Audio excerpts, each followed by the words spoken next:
sorry, because I've been up, the only time I came was really at the launch. I don't come from that far.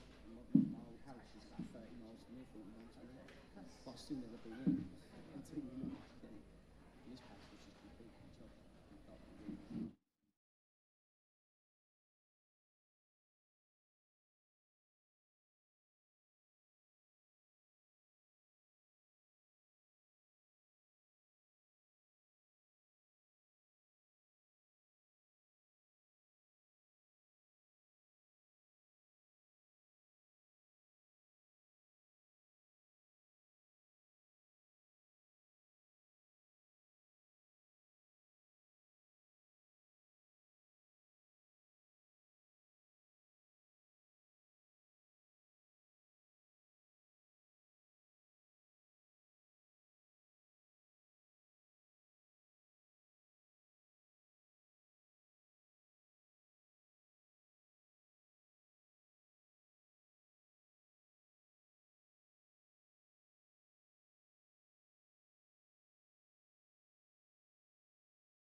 The third panel of the day on Right to Grow.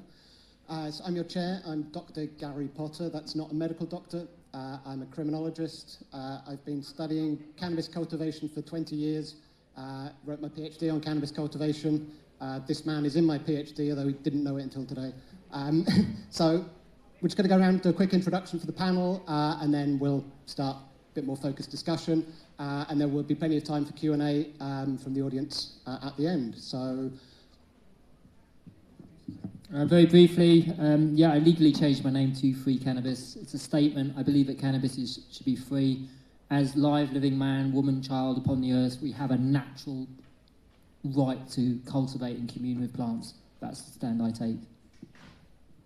Hell yeah. Are we saying names, or are we just... completely thrown off there with that. I'm Simba Carter, activist, advocate, gobshite, podcaster, I suppose, and writer these days, and general pain in the ass of anybody that is trying to profiteer from our precious plant. Okay, I'm Ace Sumner. I'm a patient, activist, whatever you want to call any of us up here. But yeah, I'm for the same thing, that all compounds, all of the plant, we shouldn't have any restrictions on them, should be able to utilise them as we need, basically. Hi, I'm Dr. Carly Seaman. Just like our host mentioned, I'm not a medical doctor. I'm a plant scientist focusing on cannabis. I work for a company called Aqua Laboratories, who has been part of the hydroponic industry, and I've been working there for the last 20 years, teaching people how to grow plants without soil, or whatever plants they may choose to use. I'm part of MedCan Support as well, which helps support children with refractory epilepsy. I'm a patient myself as well, and I've been using cannabis since the age of 15, which was back in the 90s.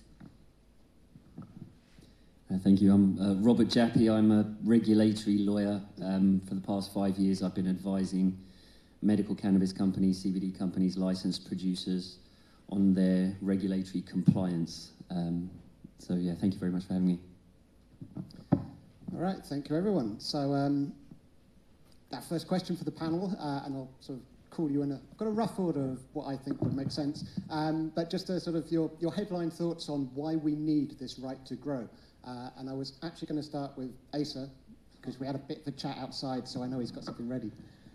Right, okay, so going back from probably 2010, the first person I got involved with the cannabis was actually my mum. She couldn't walk. She had a really debilitating condition on her foot. It was really painful. She was actually the original launch of the UPA back in 2014.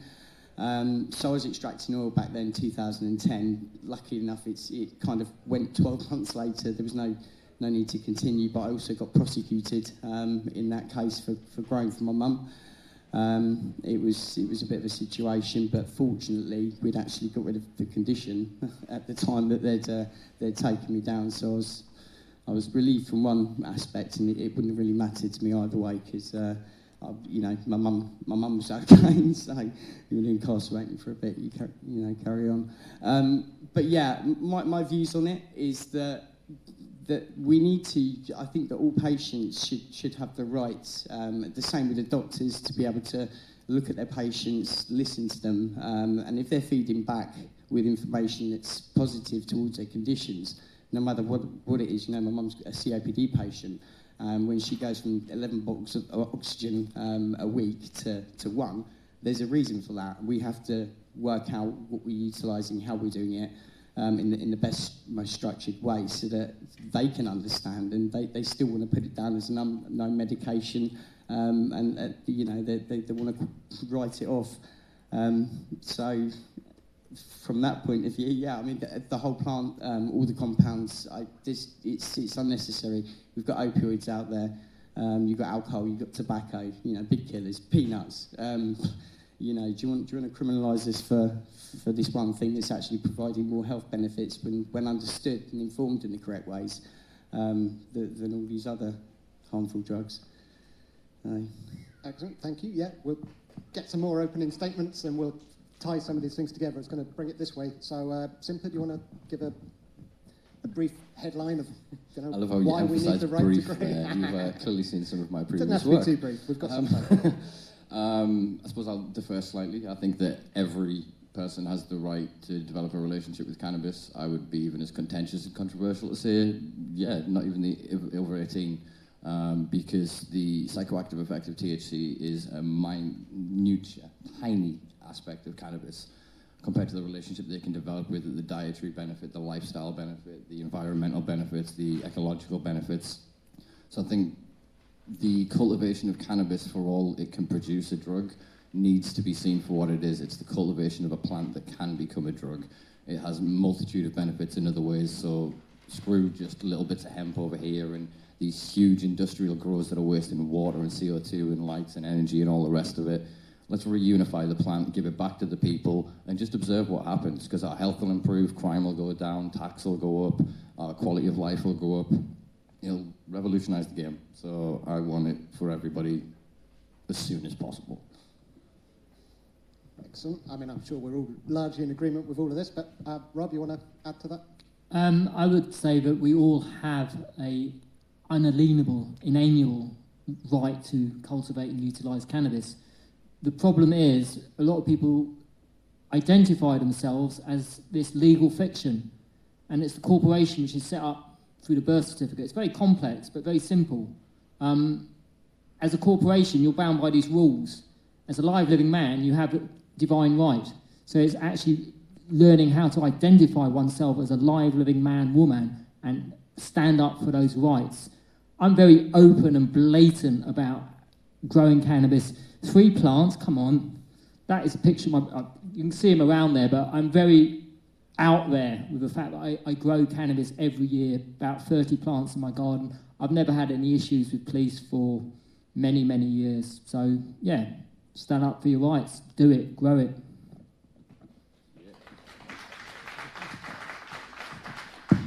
Definitely take the applause. You've preempted me. Callie. Well, I'm a patient myself, and I have obtained a prescription legal way and gone about it and received my prescription and was certainly not very impressed with it. It was very pre-ground, it had been irradiated, it was of a low kind of quality in comparison to what somebody could produce themselves. There's also the factor of compounds such as the acid forms that are produced in the plant, which is, the predominant form in there isn't a stable compound. Now, in order for us to get high, we need to decarboxylate, which is through smoking, vaporizing, basically heating. Now, you can't, on prescription, get the acid forms, which have their own medicinal benefits. Compounds like CBG that the plant also produces, getting that on prescription is very difficult because these compounds can't be stabilised and then turned into prescription. If somebody actually grows their own, they can eat raw cannabis. They can produce juices from this. And these are less intoxicating compounds. That's only one reason why I believe that we should have the right. But anybody who does gardening, anybody who grows anything knows the holistic benefits of it, that getting your fingers in the soil. And there's been studies to show that by actually playing around in the soil, you're releasing chemicals from some of the actual trichoderma in there that are giving us positive feelings, that are helping our mental well-being. So it's not just about what the plant is producing, it's about your relationship with that plant and being able to grow that and having that feeling of connection to it. When I worked in the shops, we would have many people coming in to treat cancer, and we had this one particular gentleman who was an old gentleman, and he'd been on the internet and seen that cannabis could do this. And he came in and we taught him how to grow, and every 3 months, he would get through that crop and his wife would still be alive. And it gave him hope. It gave him that little bit of hope of she got through this next crop. I'm going to do it again for her. I'm going to do it again for her. And those kind of benefits, you can't buy them and you cannot prescribe them.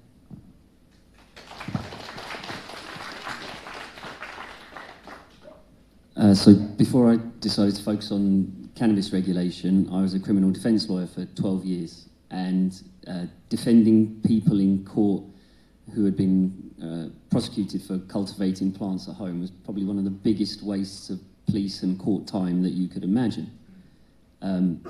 Just on a sort of wider perspective than just cannabis, what consenting adults choose to do in the privacy of their own home, why should that be the business of the police and the authorities? So my view is, if somebody does want to cultivate at home, they should have that right. And they should have the right to do it without worrying that the police might come and kick their door in, or the council might receive complaints and that sort of thing. So very much from a sort of civil liberties perspective, I can't see why that should be the business of anyone other than the person who lives in that house. Absolutely.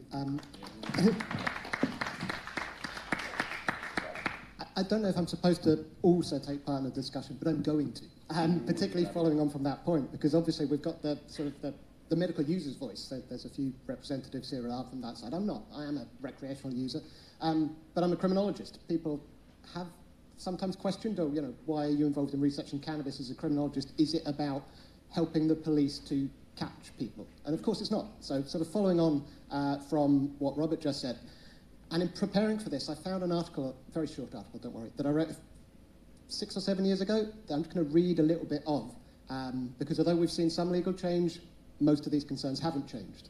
So just very briefly, a large number of people, tens of thousands, if not hundreds of thousands in Britain, committing crime to alleviate pain and suffering. They do this by growing cannabis for medicinal use. The cannabis cultivation is a criminal offence that can carry a substantial prison sentence, even under those circumstances of medical use. Some sick people grow cannabis for themselves, but often growers provide cannabis for others, which means committing the more serious offence of drug supply, which carries very heavy sentences. The law labels these people as drug dealers despite their altruistic motivations. So for me, you've got tens, if not hundreds of thousands of people who are committing very serious crime, even more serious crime than the possession of an illegal substance.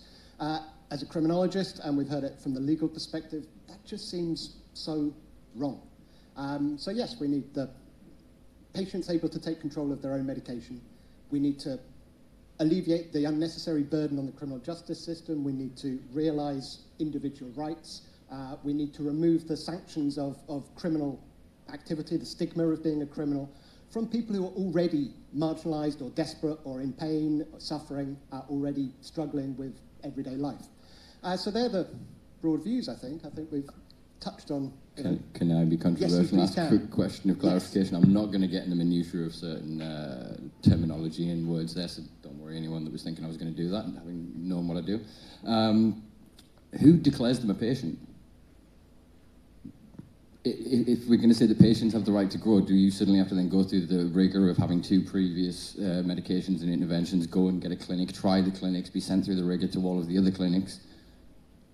Can we have a discussion about self-disclosure? Because I don't identify as a medicinal consumer or a recreational consumer. I'm a cannabis consumer. Sometimes it helps me with my mental health, sometimes it stimulates my appetite, puts me to sleep, helps with my anxiety, helps with my neurodivergency. But the plant is the plant is the plant. And the plant is legal right now, always has been.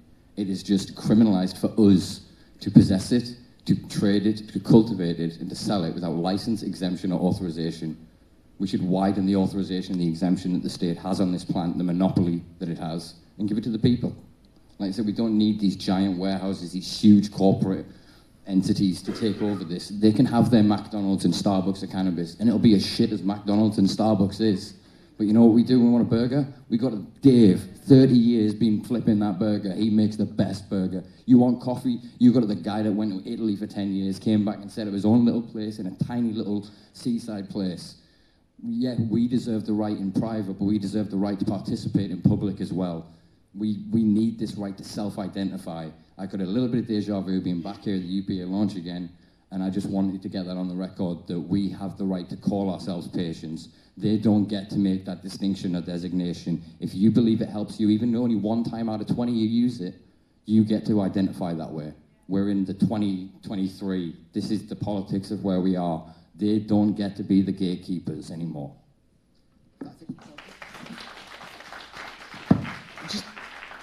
I'll just add to that is the fact that politicians and doctors shouldn't go together. The 2 things are completely separate. You know, what they discuss in Parliament should be on the reflections of the doctors and what their advice is, but they can't advise and guide because they're being told what to do.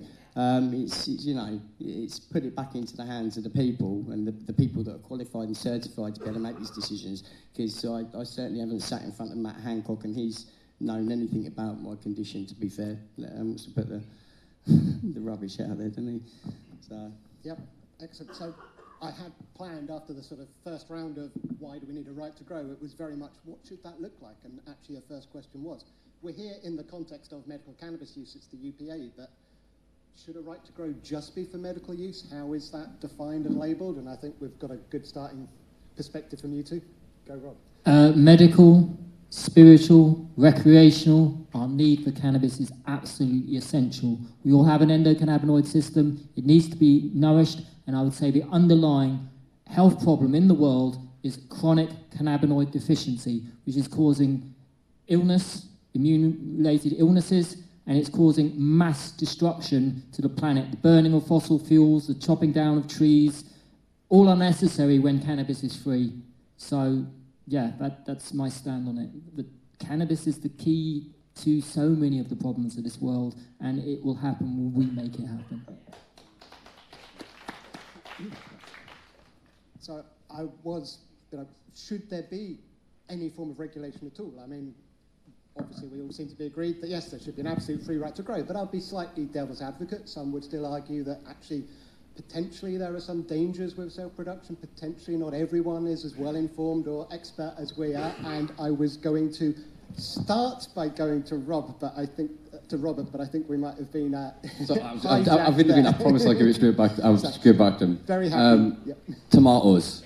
You can grow 1,000 tomatoes at home. You can make soup. You can make whatever the hell you want. You can make ketchup. Heinz isn't caring to make you criminalise what you're doing with it. But if you want to set up a business selling those tomatoes, there are regulations, rules, health and safety, hygiene, sanitation, etc. We have all of the regulations in place. It is just another product. When you want to commercialise it, run it through the same systems. It doesn't need to be specially regulated in that sense. Granted, when you're making specific drug formulations and medications for children, etc., yes, that requires a lot more nuance. But in terms of what we want to do in our own privacy, as Robert said before, that I applaud, I'm not going to swear, but yeah. Well, Robert, as our regulatory expert on the panel, do you agree? Do you have some views of where there should be some extra regulation? Do we have sufficient existing regulation under food regulation? I think the two worlds can exist. I know Simpa doesn't like these huge warehouses with lights and climate control where cannabis is grown to pharmaceutical standards. As I understand it, growing cannabis is not actually that easy. So, I think it's great that people do have the right to do it at home if they wanted to, but I think the vast majority probably wouldn't want to. And, I think the vast majority of cannabis users would like to be able to go to a dispensary and have a range of products and different delivery methods and strengths and, that sort of thing. So I think there's space for all of it. Ultimately, the only way you can get to that position where you have a dispensary model like they have in Canada or some US states is when you all agree, actually there's not an awful lot of harm that this plant can do, and people can figure out what works for them. And that's the difficulty with classifying cannabis as a medication. Medication, you want a standardized effect. It's supposed to do the same thing to everybody at the same time, and cannabis doesn't really work like that, you know what I mean? We could all consume the same thing and it affects us very differently. The sad thing is, I think we're still quite far away from that point here in the UK, but I have no doubt we'll get there in the end. So would you advocate for, there is no need for regulation for people growing for themselves, there is need for regulation for people growing to supply on a commercial or large-scale medical. What about the sort of middle ground, the people who grow but supply to others for medical reasons, in a friendly way? We're talking about regulatory models now. I mean, lots of people are in favour of decrim, and I'm okay with decrim. I don't have a problem with that. Decriminalisation is done by consent, so that consent can be withdrawn at any time if the local constabulary decide they've changed their minds. So I'm more in favour of legislation because it would be much harder to repeal that. So once there is legislation in place and people have that legal right, it's much harder to take it away from them. Whereas decrim, they can pull the rug out from under you anytime they want.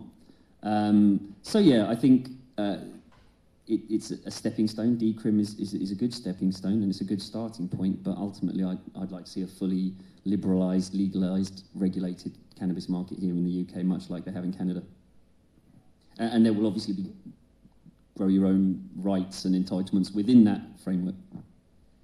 Callie, I think maybe you could add something as a sort of expert on the more high-tech side of it, because you said it's not easy to grow cannabis. I think I would disagree. It's easy to grow cannabis. It's not necessarily easy to grow cannabis well. But with the technological options, that opens up a lot. Does that need more regulation? I think we need to separate pharmaceutical, which is what we're trying to create at the moment. We're trying to create pharmaceutical cannabis, which is very, very different to growing cannabis. Growing cannabis is quite easy. You throw some seeds in the ground and it will just grow. To grow a repetitive crop that is producing exactly the same thing every single time, that is the difficult bit. And I think we're trying to force this, what we've got, a plant, into something very, very rigid, and it isn't going to fit into that. We need a system that fits this better. We also need to look at what the effects this has had on people who already have been growing as well, and why have they been charged with what they've been had. So rather than looking at the number of plants, we've just seen Germany, and they've had a restriction of 7 plants. Now, I've worked with a lot of different cannabis plants, and knowing that some can produce a couple of 100 grams and others can be kilos. So there's a big difference about the amount that one plant can produce. So it's understanding that genetics and limited to the number of plants is, again, problematic. So we need to look at the energy that's being put into the room there. How much energy and how much potential that room then has, as opposed to the number of plants as well. So I think we're just trying to fit this round peg into a square hole, and it's not working. We need a whole new system. We almost need an actual part of government that is just about cannabis, nothing else. So that includes your industrial hemp. I know you don't like me using the word hemp. I can already feel Simpa's little spider senses going, She's used the word hemp. But we use that term for industrial purposes. So I think we do need to move cannabis into this whole section on its own where the experts can actually regulate this and make it easier for people to be able to obtain analysis of what they're consuming. It's like all drugs. Drugs aren't dangerous. It's not knowing what you're taking that is dangerous. So we need access to be able to check that there aren't any contaminants in there. It's not been sprayed with any of this hydroxylated forms that seem to be coming through at the moment. We need to make sure that we've not got too much of the Delta-8 THC, which is now also being sprayed on to plants as well. So we need to be able to check for that. So we need laboratories as well, and we've got to get that infrastructure in place before we actually can move any further forwards. We need to have that so that people can know what they're actually taking. But does that apply to people supplying themselves, or are you just talking in a... Don't we all want to know what we're taking? Don't we want to know that we've got that balance one-to-one, if that's what we're looking for? Or we know that we're actually changing those conditions within the room to encourage things like CBG to be more produced, or some of the more rarer cannabinoids like your THCVs. There's been numerous studies as well that these particular compounds have much more beneficial effects than the simple THC and CBD at what we look at. I just think we need more access to be able to know what we're actually taking as opposed to guessing.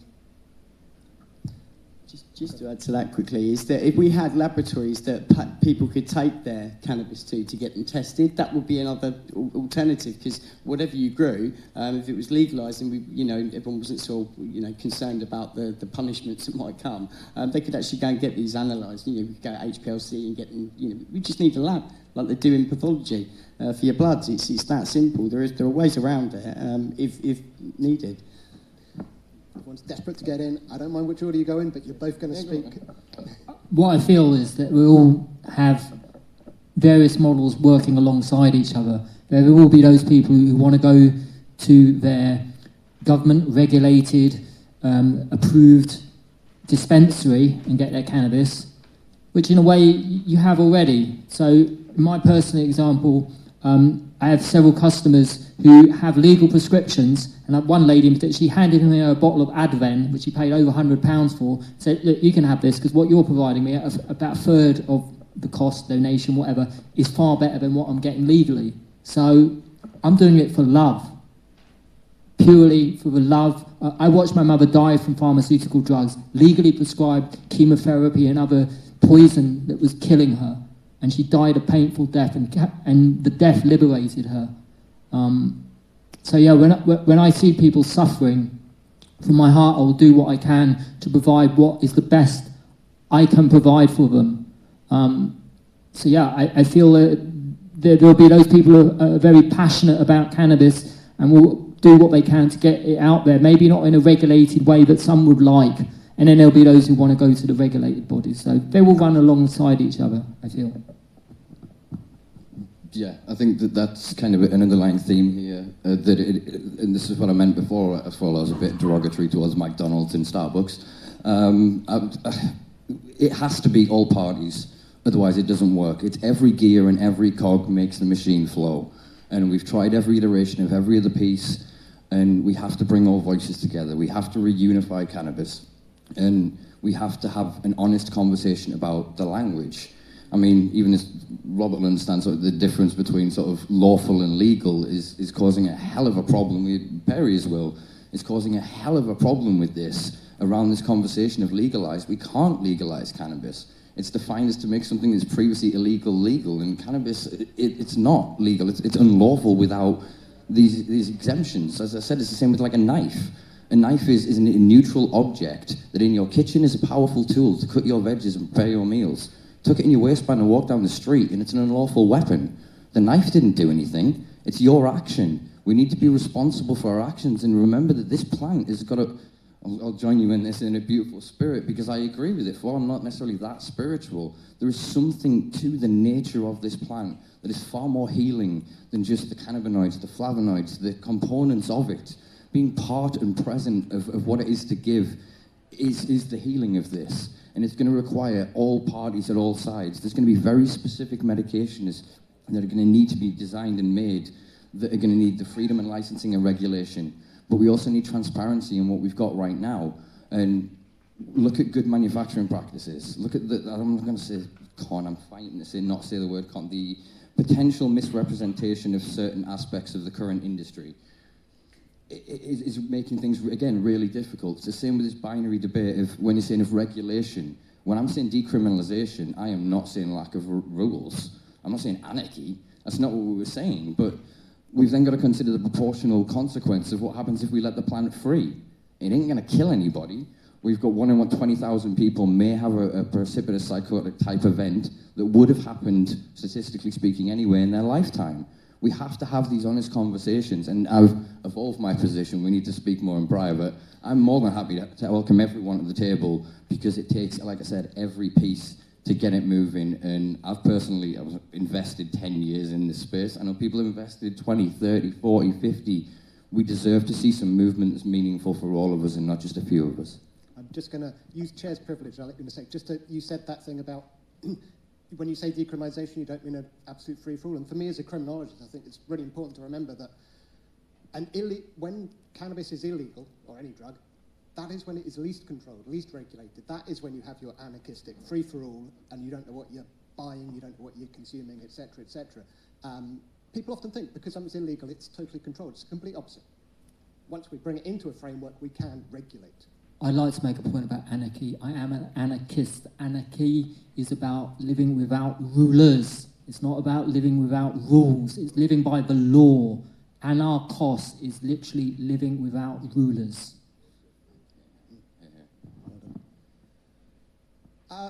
Robert, do you have any sort of more views on one of the things? And when you sent me some notes beforehand was, what might we need to do to get there? What would government need to do to legalise? I personally don't think there's going to be any help from government. This government, I don't have a great deal of optimism about the next government. I know Labour's trying to win an election and they're not going to say anything remotely progressive because they want to win that middle ground, and I understand that. You would hope that if there was a change of government, they would be keen to implement more progressive drug policy changes, but I can't see it happening. So my view is, if the government isn't going to help or take action to increase access and, open things up, then in my view, and obviously I would say this because I'm a lawyer, but the route is through the courts, okay? And you can, I've reached the point now where there's no point lobbying the government for change. That's my personal view. So I will look for test cases to take on specific issues in relation to either individuals or companies, and take it before the court, get it up into the Court of Appeal or the High Court for a judicial review, and force the government's hand. If you can get a judgment from the courts, confirming that the current position is wrong and needs to change, then the government will have no choice but to act. The difficulty with test cases is, first of all, nobody wants to be a test case. And the second, probably the bigger problem, is these cases are expensive. And it's, I'm always happy to give some of my time for free. I do pro bono work, and that's right. But a serious test case that's going to have a chance of actually being successful and affecting change, it needs lawyers, it needs barristers, it needs experts, and it needs 12 to 24 months of time from these people doing it properly. And unfortunately, that needs funding. And that's the real challenge, is finding the funding to take these test cases all the way. So that's what I think we'll probably start to see now. They've done it in other countries. On things like CBD flower and other areas, and I don't see why we couldn't do it here. Yep. And we heard this morning there's a few cases coming through that sound promising. I fear sometimes that we feel we've been here before. We've felt that we've been close to that significant case that changes everything. But I don't want to dampen the sense of optimism that was built up this morning on some of those coming cases. Just noting a word of caution as well. Personally, of course, I'd benefit if it remains illegal, because then I can still study it as a criminologist. If it's legalised, I actually lose out. But anyway. Can I add that what I would like to see is the start of depenalisation to start off with? You know, we've got to take baby steps here. We can't just jump in both feet first going, right, let's legalise it all. Let's start with depenalisation. Let's stop where the harm is being, where people are being taken to prison, where people are losing their pet. Sorry. I probably didn't fill you in with a bit that I grew up with my dad growing cannabis for me, and I lived in a lot of fear of losing him, him being taken away from me because of the police. We need to stop that. That is where the harm is being done. There's children having their families destroyed and people having their families destroyed because they're just growing a plant. So let's start with baby steps and let's go with depenalisation first, like Malta did. Sorry.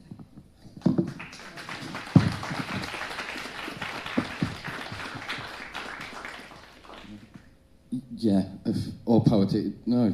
Welcome, and you should show that because people should see it. So all power to you. This is the fight that we're in, and this is one of the reasons I agreed when Clark was saying he was doing this that I would come and speak. Is I want to remind people that if they don't have the piece of paper, the doctor's permission, or the special wording of patient, you have no protection. And this is the reality of what we're facing. We're still at war here. We are the victims of it. The plant isn't the thing they're fighting. It's us and what we do with it because they're making profit from it. And so, again, the early point of language, if decriminalisation can, if it's de jure. If it's de jure, it's written into law. It's a form of policy and legislature. When it's de facto, yeah, of course that can be removed. We had that in Durham for a while, and that was kind of removed because, unfortunately, our police crime commission died. Obviously, it shouldn't be these artificial binaries in the creation of camps that have got the same interest being pitted against each other for vested in the politicians. We need the police. They're the attack dogs in it, come into the yard, and this is probably a bit of a brutal analogy, but tear your leg off, you know what I mean? If we can take their teeth away, the dog can still be in the yard, but eventually he'll learn his bite isn't going to go anywhere. We know the judiciary and the CPS and don't want this anymore. The Police Federation, they don't want this anymore. The politicians are the only ones pissing around, dividing us into patient and medicinal over here and recreational drug user over there. We're just people that want cannabis and find a benefit from it, relaxing from it, lowering your cortisol level. That's a medicinal response. You can't help that if you're going to use it. As we said, it feeds the endocannabinoid system. These false divisions, even in our own quarters, because of the malleability of the language, means that it's difficult for us to see we're on the same side. And I think this is one of the first steps towards us doing that. Look at the diversity of this group of people. 10 years ago, can you imagine trying to get us together to talk about this? It just wouldn't work. The progression is there, and we are the movement. We don't need to wait for this organisation, this group. Create that organisation. Be that group. Yeah, we are. And on another note there, it's divide and conquer, and that's their goal, is to create these divisions between us all. We've all got the same goals, really, and it's to stand together. Don't let them conquer. Yeah. And Robert, you said, people might not be the fear of being a test case, the brave, but we see, and we've seen dare I say, a beautiful example just up here. There are people who are brave and committed and willing to take that risk, and there is a lot of emotion around it because on the one hand, people are suffering, and on the other hand, there are some brave people out there who really are taking a massive risk of potentially long prison sentences. But the more of us there are getting involved, then the less chance that the individuals end up being locked up, because they can't lock us all up. I say that, hopefully. I mean, maybe they could, but let's see. Yeah. I'm going to say something a little bit controversial. The thing with me and Simple, we probably actually want the same end goal. We actually probably want the same things. We probably just have a fundamental disagreement on how best to get there.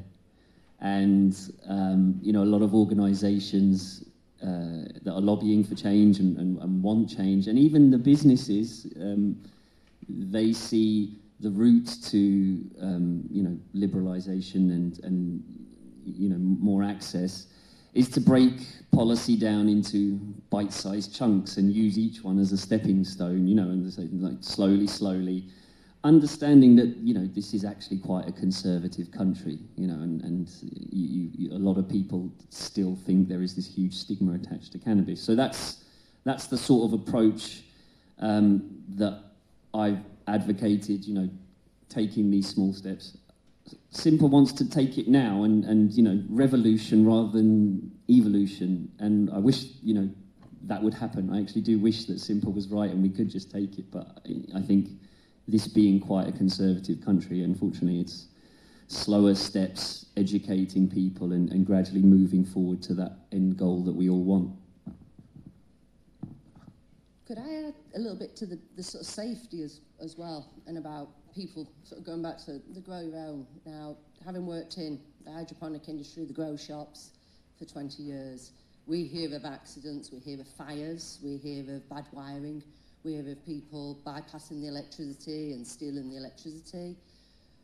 We've got to have some safety surrounding that and some self-regulation as well of doing that, because there is an issue with that. We've also got to address the fact that if we're growing our own, there is the risk of other criminals coming in and deciding they want that as well. And what does somebody do when they've actually been broke into to have their medication stolen? What rights do they have? How do they be safe? They have the right to do this, but we've got to address these as well when we're actually changing it. And this is why I feel depenalisation is the first kind of step. Let's go in little baby steps and gently do this. Absolutely. I mean, the harms that are associated with cannabis are almost entirely created, or at least exacerbated, by prohibition rather than by misinformation. Can I quickly rebut? Yeah, Sorry, one of these days, me and you, right? We're all on the same side. I'm getting the We're all on the podcast. same side. We'll have this out. We'll have this out in a pleasant way. I look forward to it. We'll organise it. We end up hijacking every panel we're on, because again, we're incredibly similar, and it's just, I think, cultural and background differences. And again, I've evolved my position on these things. I'm not burn it all down, we'll live in the ashes anymore. I recognise the need for government. I have evolved my position, and I used to be what the mainstream thinking anarchist was. I was a devilistic, like, don't care anymore. I've evolved my position, and I recognise that there's ways and means that we can get there. And the way we do it is data. The way we do it is information. We've already seen what can be done with a small group of patients. We need to observe what is happening in the culture, not assume, not take guesses, but actually observe what is, get the real information, and then from that be able to make rational, informed decisions. And the bite-sized thing I agree with, as long as what Asa said before isn't happening, where the groups are then pitted against each other, where hemp is then saying that it isn't cannabis, CBD is saying, oh, we're non-psychoactive and we're this and that, and oh, we're medical, not the bad one. All this, whether intentional or accidental kind of friction between us, without this collective umbrella of intention, we're not looking out for each other, so we're set against each other. And I've been that attack dog for many years. I go after what I see as a threat to the collective, because I don't want one to, it's a bit crab in the bucket, I suppose, but I don't want one of us to leave and you disarm the rest of us, because we saw that with CBD. We then lost that argument. We then are left now through medicinal and industrial and everything else, that we're just druggies. I'm just a druggie, because every other part of it is taken from me, and I'm not represented there. So I have to fight this ground, but I am for the whole plant and for all of the people. I will fight your fight if I believe your fight is going to benefit my fight. So there's a lot more synergy here than I think people realise. And like I said, this conference, I hope, is going to be the start of the renaissance of this movement in the UK, for us to get the whole plant across the line, because that's what we need.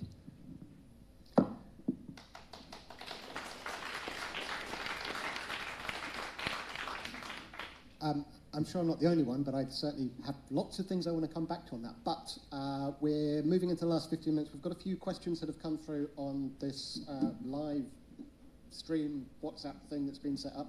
So I'm going to just share some of these questions with the panel, and then we'll open up to questions from the floor. So a question from Margaret L. Parliament is debating the economic benefits of medical cannabis next week.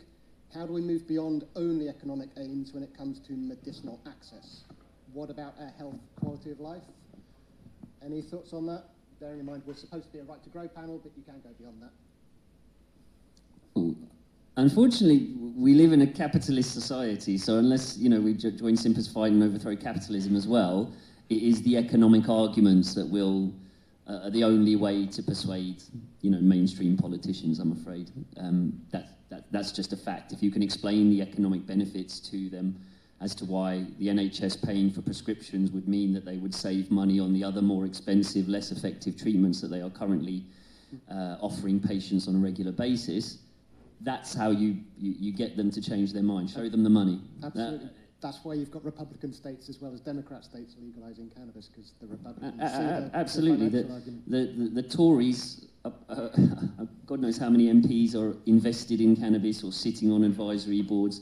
There's money to be made there, and I know we don't like that P word, profits, but at the same time, legalisation creates tax revenue for the country when it probably needs it the most, and it can create jobs as well. You know, so these economic arguments, unfortunately, are the ones that will hit home with more success with Labour and Tory MPs, and that's just the way it is.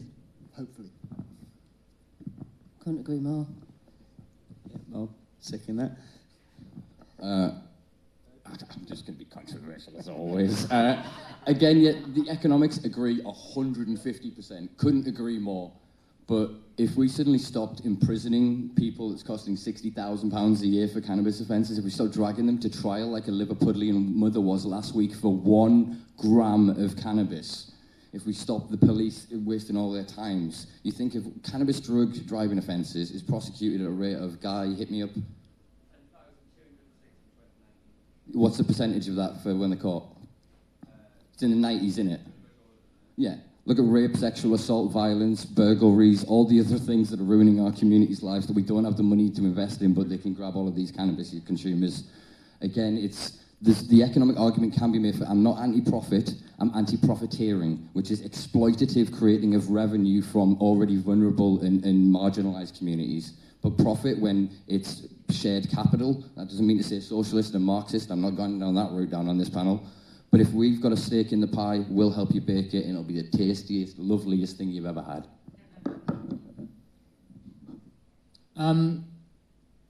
Governments are private corporations. Just do your due diligence. Have a read of this leaflet. There's loads of them floating about out the back there in that room.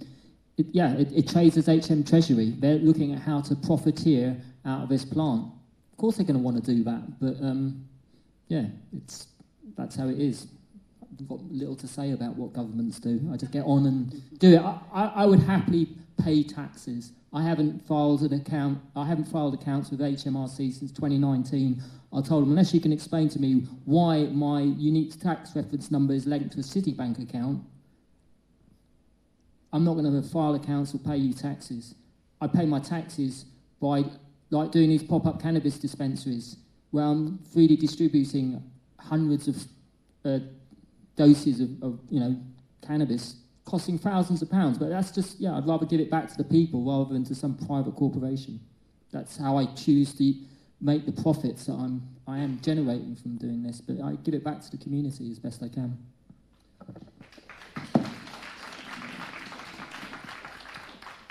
Thank you. So we've got another question. 2 questions from the same person that are sort of linked. So I'll just do that, and then we'll open up to the floor. So from someone signing off as the Lighthouse, what are the panel's thoughts about the current application of cannabis as a soil remediation tool or as a construction material? And then a follow-up, how can greater access be made within the hempcrete field of application within the construction industry? And I'm going to start with my thoughts on that, that obviously, again, we're here as the UPA, we're here for the medical thing. We've obviously gone beyond that for other uses of cannabis as a drug medicine. It is often forgotten that there are something like 250,000 known uses of the cannabis plant, of which using it as a medicine is only one. And it can be this wonderful alternative to so many other things. So any quick thoughts on that? By degree, I am actually a civil engineer. I've never built with cannabis. I am building communities, healthier communities with cannabis, with the cannabinoids. But I feel the industrial, multifaceted use of this plant are just mind-blowing, and there's so many more things that are going to come with this plant once we change the stigma around the plant. And hemp is just the English name for cannabis. Cannabis Hemp Information Club I formed many years ago. It's one of the same plant. Industrial cannabis, industrial hemp, medical cannabis.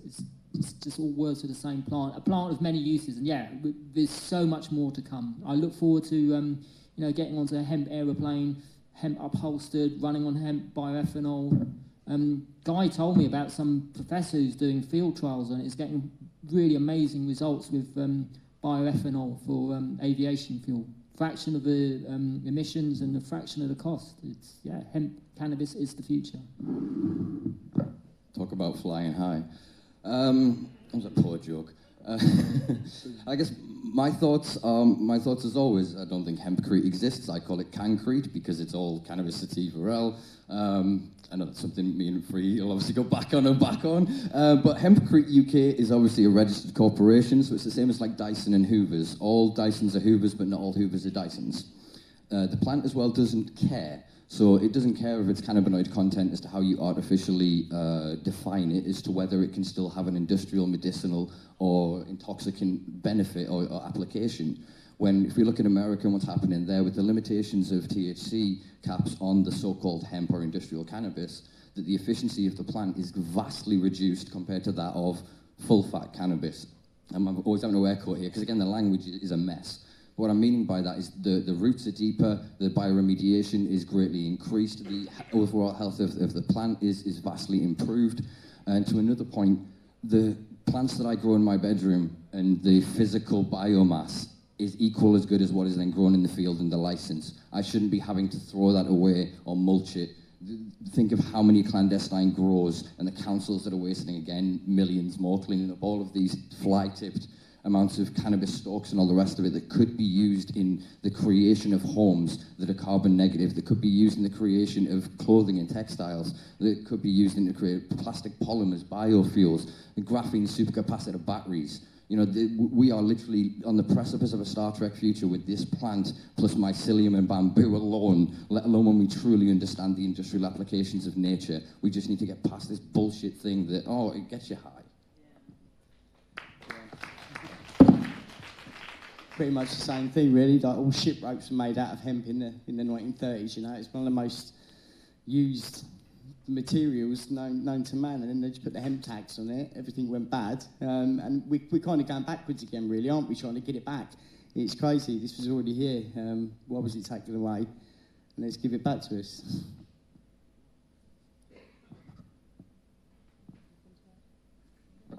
I was talking to Tim Henley the other day.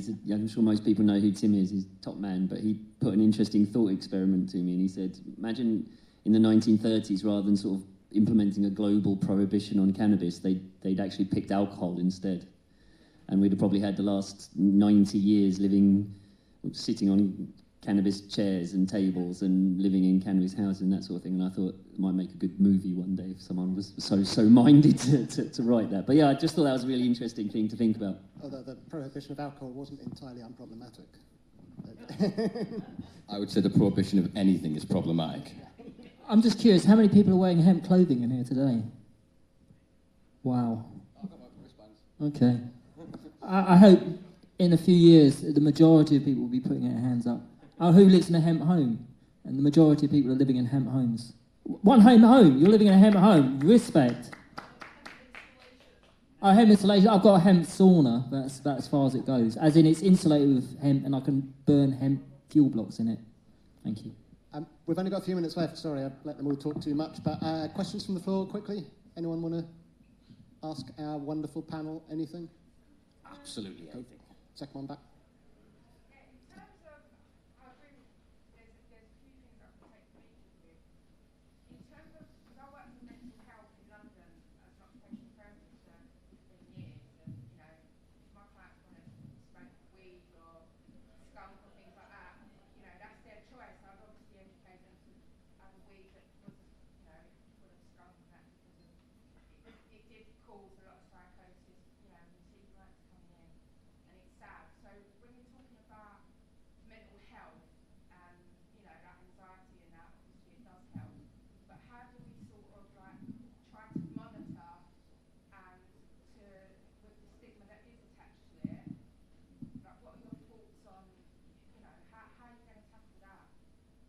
The problem I feel is with the cultivation of the plant. Cannabis is elemental. It wants its roots in the earth with its mother. It wants its leaves in the sun, the rain, and the air. And when you replace all of those natural elements and create a totally artificial environment where the motivation is for profit, irrespective of what is being done and how the plant is being abused, and totally sexploited. How many female cannabis plants make love and produce seeds? Very few. Most of them are totally it's mutant crapweed. The plants are completely psychotic, some of them, grown in the factories, and that's why I feel a big health problem is, but it can be other issues as well. But I would say that's the underlying issue is the exploitation, sexploitation of the cannabis plant, creating health problems within the cannabis plant itself.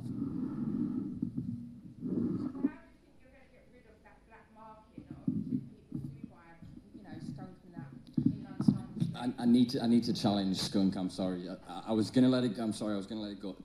Skunk is a cultivar of cannabis. There are thousands of cultivars. Skunk is become a political football.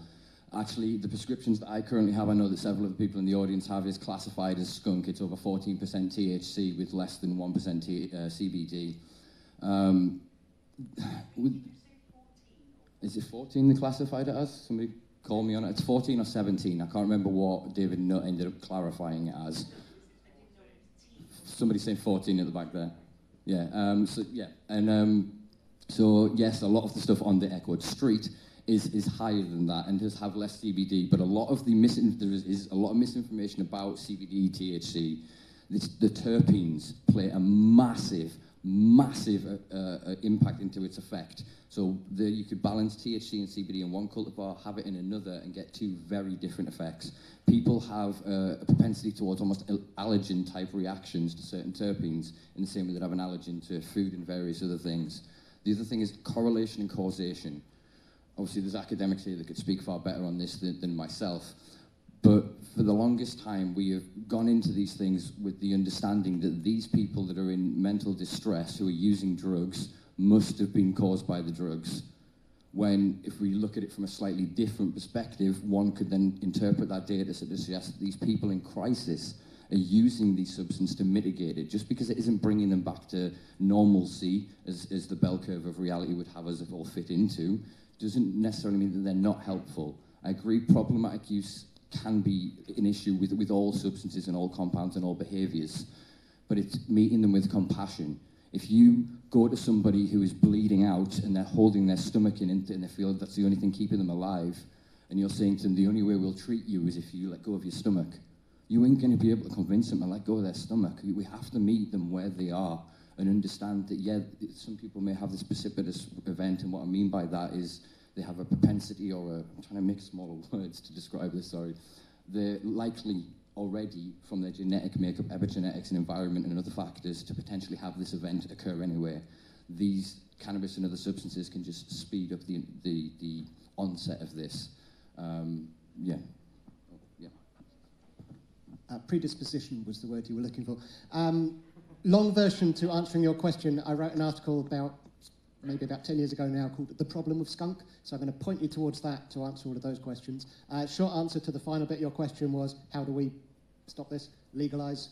All of the bads are because of the markets in the hands of unregulated or greedy criminals. I feel, do we have time for one more? Because this lady's been waiting patiently. Oh. Okay. I've not forgotten you. I do apologise about my English.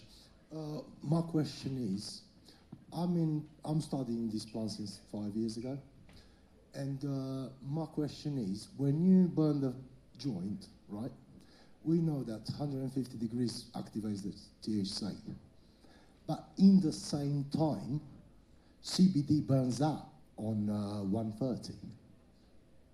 So, I don't smoke it, I only eat it personally. Sorry, do you want to finish your question? Right. Apologies. THC, to be activated, is got to get to 153 degrees, right? Right. From what I read from the scientific journals and articles, the other cannabinoids and the terpenes, once when they reach 130, they start going off. Yeah, the different cannabinoids, different terpenes, as you say, have different volatility points when they're sort of are broken down into other constituent components and chemicals. Callie's probably actually a better person to speak of on this, but okay. But yeah, basically, there's an argument being made, and again, this is where we've got to look at where the money is coming from, which scientific studies and which data sets we're looking at, because obviously there's vested interest that can then cherry pick and modify that study to have a certain outcome. I've heard scientists say, oh, well, our study says that all of these are destroyed through combustion. Well, when I combust that joint, I can taste those terpenes, so you can't tell me that there's not coming through that. The issue is, we all have to approach this with an ever-increasing sense of humility and take everything with a pinch of salt in it. And we, because of our endocannabinoid systems, all will have a unique reaction to that. We grow one plant and I give you all 1 gram from it, every single one of us is going to have a different effect. So we've got to really come together in, I always use like South Africa as a truth and reconciliation committee concept. If we all have to come together, say everything that we've got, show everything we've got together and try and figure it out. Sorry to interrupt you. Don't get me wrong. I am nothing against THC. But from what I read, I understand that the THC is got to be 1-to-1 with CBD, with CBN, CBJ. So when he works all together as an entourage effect, the benefits are going over the roof.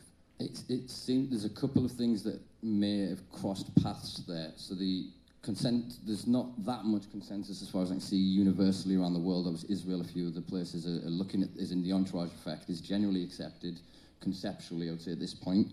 They're looking around this 1% THC to have the entourage effect with the other minor cannabinoids, so the other terpenes, etc. The 1-for-1, I'm not sure where that sort of come from. Some people pitch the idea of if we had 1-to-1 cultivars of THC, CBD, it wouldn't be psychoactive, which, having grown 1-for-1s of both, it's not true. I'm using since 3 months ago every day, every morning, every evening. I'm using 25% natural extraction. I've been planting in 2019 under the Romanian regulations. I plant in Romania, and I tried all sorts of extractions, having the product there. And the best extraction I found out, it's using the seeds, cold press oil from the cannabis plant seeds, and I put the plant into that oil. I took it out 200 degrees for like 2-3 hours, and I'm telling you that my life changed completely. I mean, I'm stress-free since 2 months ago. Any formulation of cannabis is going to have some benefit to different people. God, that was a lot louder than I intended. Will have different sort of reactions. So it's what works for you isn't necessarily going to work for others, and what might not work for you might be the perfect thing for somebody else. This is what we're saying of how multifaceted this plant truly is, that we deserve an opportunity, and we have an inalienable right to already, to formulate a relationship with this plant, to get over our lifetimes, understand through smell, through sight, through instinct, what we know is good for us and what we want to avoid, because the authorities and any other person with a degree or any other opinion, as it were, is irrelevant to how it will affect you. Thank you. We're going to have to call it because we're already eating into the next panel's time, which is dreadfully rude of us. But the next panel is the patient's voice, and I would imagine some of them will have some, personal views on the balance of different cannabinoids and other constituent ingredients and how that works. So I'd like to say thank you to my panel. If we can just give them a round of applause.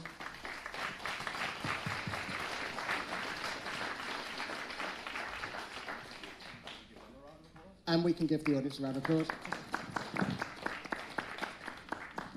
And yeah, we'll hand over to the next panel, but we're all around, so if you've got follow-up questions, come and find us later. Thank you.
I helped Clark with the launch back in 2014. I've had epilepsy since I was 2 years of age.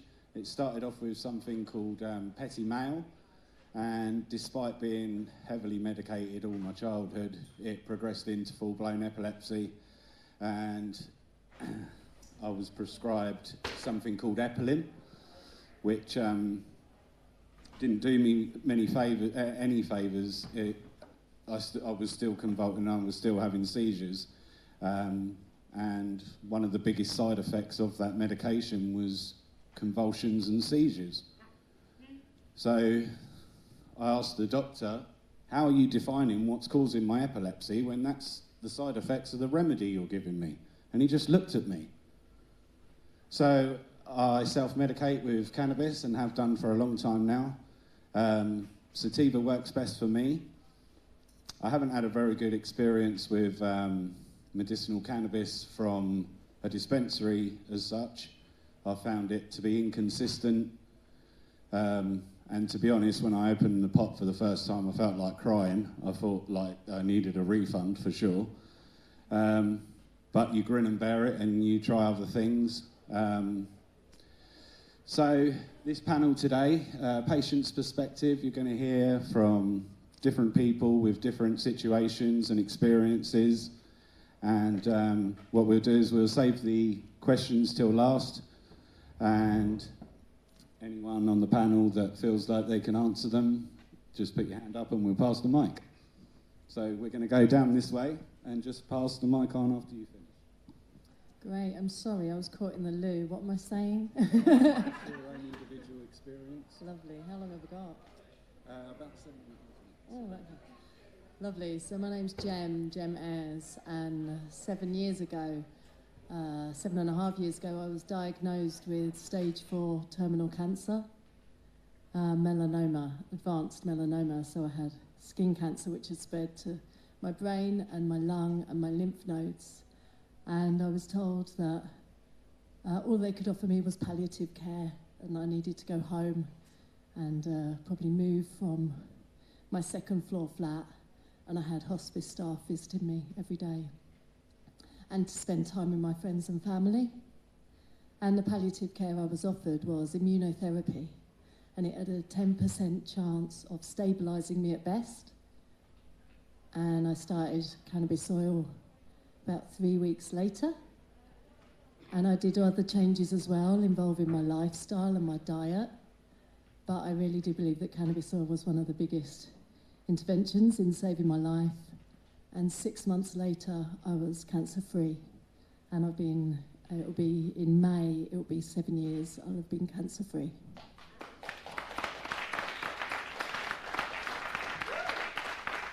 I think that's it. Not really sure how the hell I can follow that. It's just wow. Yeah. I'm Xavier, and I had an accident about 7.5 years ago. It was the most ridiculous thing, and I dropped a box of books on my shoulder. At the time I had dreadlocks, not dissimilar to yours there, and trying to move my head at the same time with a box filled with lots of books on it didn't really go down as well as it could have done. But we had to get the loft cleared, and so I carried on, ignored it for months and months and months, and then collapsed in absolute agony. And for many years, things progressively got worse. Treatment wasn't given properly, and eventually I ended up taking over 30 tablets a day just to get out the door, and I just had enough of being a zombie and just not being present for anyone, and just not living life, but living life to a degree. And I asked my GP about moving to cannabis, and after reading about Charlotte and Billy, and clerk and finding out back in 2018 that the law had changed. But to find any information in 2019, 2020 about how to get access was nigh on impossible. It took about 4 or 5 pages before I found a clinic that was taking patients, and then the next obstacle of getting a GP to release my records was a big hurdle. It took 4 doctors before they would say yes, and the other 3 wanted to increase my opioid and benzo intake before they even considered looking at anything else. And when it took a little time to find the right balance. I started off with high-grade CBD oil, then to the full to the 50-50 1-to-1 ratio CBD and THC, and then to the full spectrum THC oil. But when I first had the flower, that was when everything changed. The moment that I felt the spasms stop was just incredible. I could feel that I could get control back in my life again. And from that day, without help from the GP, it's just purely been through medicinal cannabis prescription and oils. I've managed to reduce my opioid intake down to 2 to 3 doses a day, and that's as far as I've got. Sorry, I'm not very good at these sorts of things.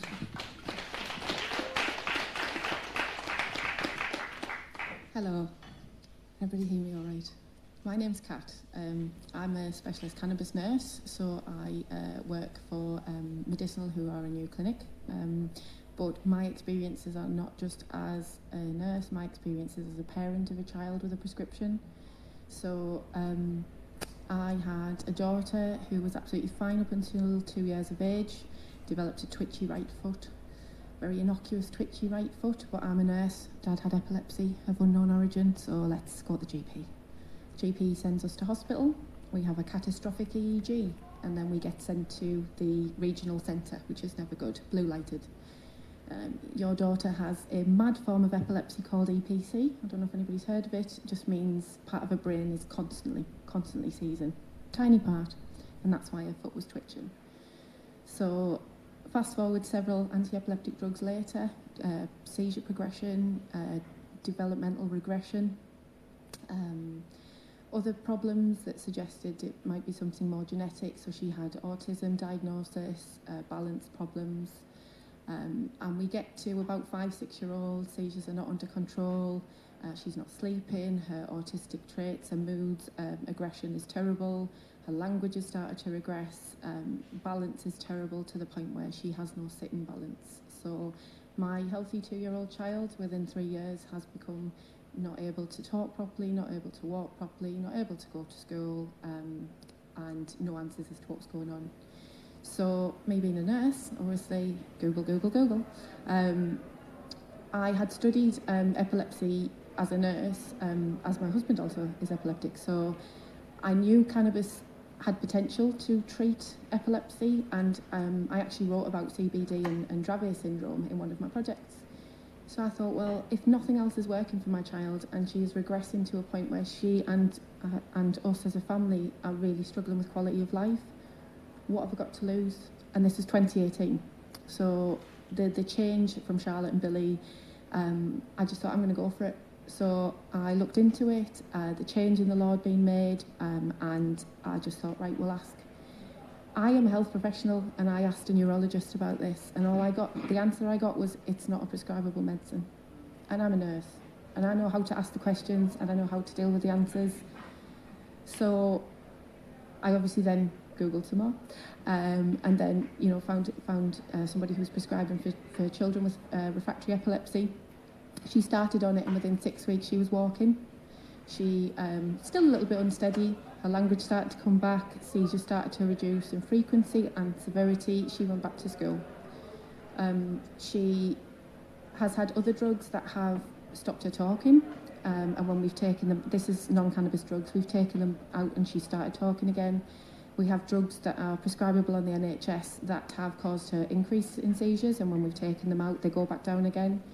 Out of all of the medicines that she's ever had prescribed, the cannabis has caused the least side effects, and she does have THC. THC, if anything, and the CBD, it's protected her brain and her brain development in a way that none of the other medicines have. So that's what has brought me as a nurse. I'm an adult nurse, so I then started reading up on the other conditions that need access to this medicine. So 20 months ago, I applied to be a cannabis nurse. I'm here as a patient experience as a nurse as well. So you adults that need access, adults that need support, adults that need the help that you would get from a specialist nurse in any other walk of life. You know, go to your chronic pain clinic, you have a pain nurse. Go to your gastro, your specialist gastro nurse. You go to your neurologist, you've got your special neuro nurses. Cannabis as a medicine needs to have their own field of, excuse the pun, their own field of specialist nurses. Because as patients, you also need support. So you need to get your titration right. You need support if you've got side effects. You need somebody to contact if you're stressed, you're worried, you're struggling, you're not taking it right. And we need to educate other healthcare professionals, GPs, specialist consultants, other nurses, pharmacists. We need to spread the word so that it's accepted as a medicine as it is. Because my experience is that can do really wondrous things for people. So yes, I'm here to progress the things as a nurse as well. And that's my story.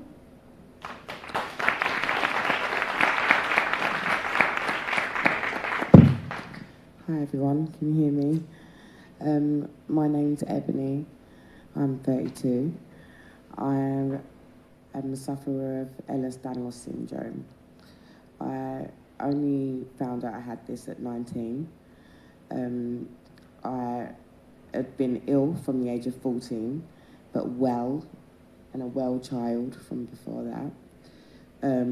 There wasn't many signs that anything would have gone so wrong later on in life.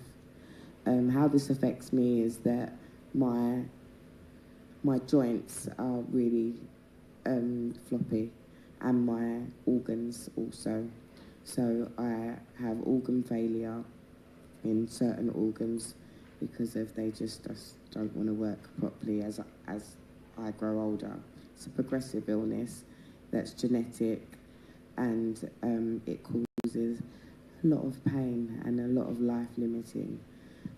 At 16, I went into hospital with my normal pain, and I was given gas and air for 22 days, a tank a day, and it caused nerve damage to my arms and legs, poisoned my blood, and nearly killed me. I stayed in hospital then for 6 months on a neurology ward, learning how to walk again, learning how to sit, stand properly, trust my body again, and had to work to get out of the hospital. Even when I left the hospital, I was still very unable to get about myself. So at this point, I was still on all hospital medication, which was a lot of morphine, a lot of opiates, and I had a lot of terrible side effects with this from childhood to adulthood, and they knew this. With my Ehlers-Danlos, my tolerance for opiates is a lot higher, so they have to give me double the doses of normal medications, doses that they wouldn't give normal people because it would kill them. But for me, I've been on it so long, and it's something that I'm definitely working hard with cannabis to eradicate from my life, because I know how much damage it's done in the time that I've had to take this medication and not been aware of having a different option. There was one health professional, which was my GP, who had been my GP since I was born, At 16, she said to my mum that her friend with MS was using cannabis, and she felt off the record, this was, that it would really work for me. This was before my Ehlers-Danlos diagnosis. This was just when I was in and out of hospital without a diagnosis, just problems. And at that point, I was a very healthy young kid, and I was an athlete. I used to run for my school. So I wasn't a smoker. So in my mind, I had very little information about cannabis, especially as a medicine. I found that it was only after that, and it still took years after, for me to actually allow myself to try this, because I felt I'd had such a negative viewpoint on it just from growing up, that I didn't feel right. It didn't feel right to me to take this medication. Yet when I Googled and looked into the medications that I was being given, I saw the devastation that it was causing, not just to me, but to many others. And I didn't understand why this wasn't something that I could access. Even in accessing it, I had my problems. I didn't like the sensation for a very long time. So I wasn't using it properly. And I would use it when I got to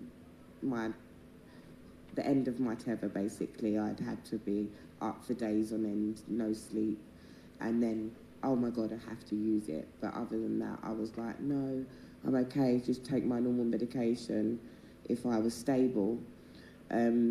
It was only when I freely started to use it, which was, I would say, properly in 2020, where I was using it all day, every day, and I smoke. I haven't yet been able to access medical marijuana. Found that very difficult, but I've also found difficult the cost of not having a way to access it, like a prescription, like my medication. I would give them my whole prescription and everything that it was worth to them, because of my prescription's worth a lot of money, and they let me know it. And if I could have that in place, that I know I could have a steady quality product coming in all the time, I know I would benefit from that. Right now, weed is what, marijuana is what has got me here right now today, talking to you. And without it, I wouldn't be able to meet such other amazing people and be in this position. And definitely going to take your number after to be my cannabis nurse. But that's my story.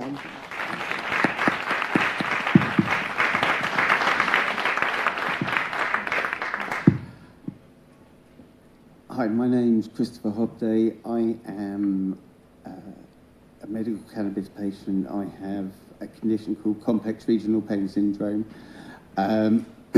I had my accident in 2006. I fell into a trench. I tore my ligaments and tendons in my leg. My nervous system immune system had a reaction with my nervous system, and then started attacking each other. I was lucky. I got diagnosed very early. I went to normal situation, had the accident, and then went to the GP, went to physiotherapy. The physiotherapist started doing some work, and she was like, there's something not right here. And I was saying, yeah, I know you've gone pretty hard on, and she went, no, I'm just touching you like this. Which I found quite difficult to kind of comprehend initially, because from what you're feeling to what you're seeing. And she goes, I think I know what this is, leave it with me and I'll come back to you. And she diagnosed complex regional pain syndrome. I then went through the following consultants, doctors, pain consultants, who all agreed that that was the condition that I had. The condition has been able to get into remission up to 7 years, but nothing past that situation. I've had things like a spinal cord stimulator, which is basically an internal TENS machine that they attach to your spinal column and have electric shocks to it. I had 2 different types, one at 6,000 hertz, and then the second one goes as a white noise situation, so it goes up to 60,000 hertz, I think it is. Good system for what they were, but my consultant, Dr. Padfield up at St Thomas's, was, you might get a year's worth of benefit, but it's not going to really give you any long-term benefit from it. So I carried on with my life, did as much as I could, but I slowly got worse. I struggled to eat. I ended up being on prescribed milkshakes, and that was the only thing I was able to eat. I then had been an advocate for a while. Started off with the UPA, but years before, I've been a medical cannabis advocate from about 20 years. So I had an understanding that it might be able to help me. Many people have said, you meet many nurses and quietly under the table they say, have you thought about cannabis? And often my reply was, yeah, it helps. And it truly does, with support that you need there as well to be able to help with your condition. I was able to eat regularly. I got my prescription in 2019 at the Medical Cannabis Clinic. I was one of their first patients. They were just setting everything up. And I said to them, if you get an opening or any space, let me know, and I'll be straight up there. And I got a phone call on a Wednesday saying, we're opening up next week, but we could see you on tomorrow. So I went up there, saw my pain and medical cannabis consultant, Sonny, and we worked out a prescription for me, which had Bedrocam, which to one of your previous people had said about the quality of the medical cannabis. It was poor, it wasn't up to scratch. We had got things past the line, as far as getting it legal in 2018, which I was at the medical cannabis tea party that we had. And that was a really, really proud day for where we had got things and where things had developed up to 2019. But we had created a private service for people that had got money. We find it's quite slightly strange to think about having cannabis and not paying for it. It being a prescription, but like you say, our medications are expensive. I'm on a 50 microgram fentanyl patch. I'm on the maximum dose of gabapentin and tramadol. I have lidocaine patches, and for break relief pain, I have Oromorph. Cut orange in my foot, 2-3 days minimum I'm on morphine. Your body doesn't want to eat or digest anything at that time. Your body's under a huge amount of stress anyway. It's been told it's in pain. Your body naturally doesn't say eat when you're in pain. It's that fight-flight response at Corley. But you need to be able to have medical cannabis, and this is what I had, where I was able to then say, right, my prescription, I'm going to eat in half an hour, 45 minutes. My wife would then say dinner would be ready around then. I would then medicate, have my prescription, and be able to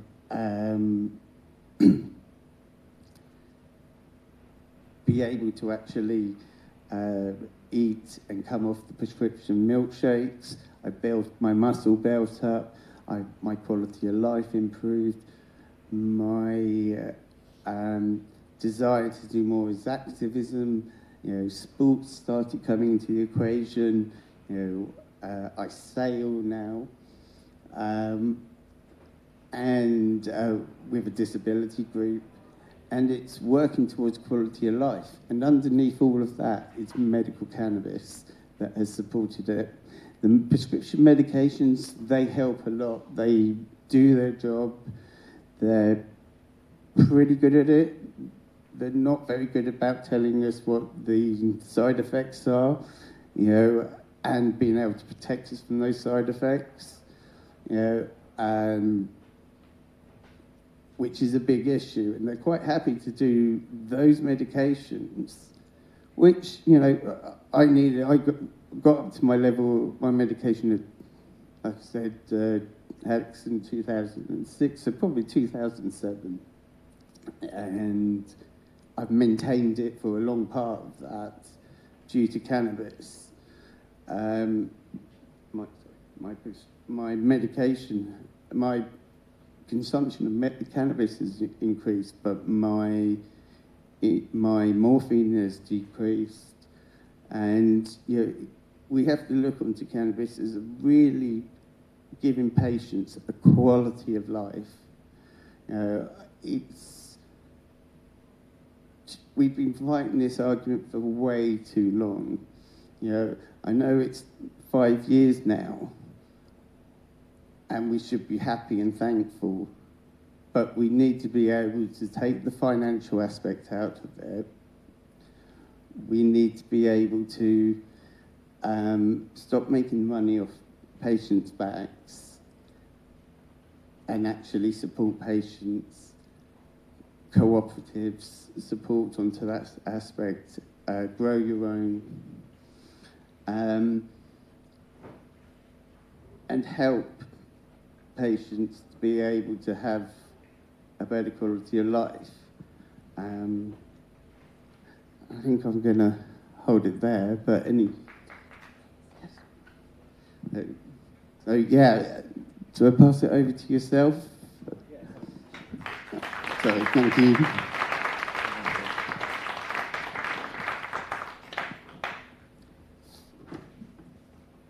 So we have got some questions, and one of them is, how have your family or friends reacted to you being prescribed medical cannabis?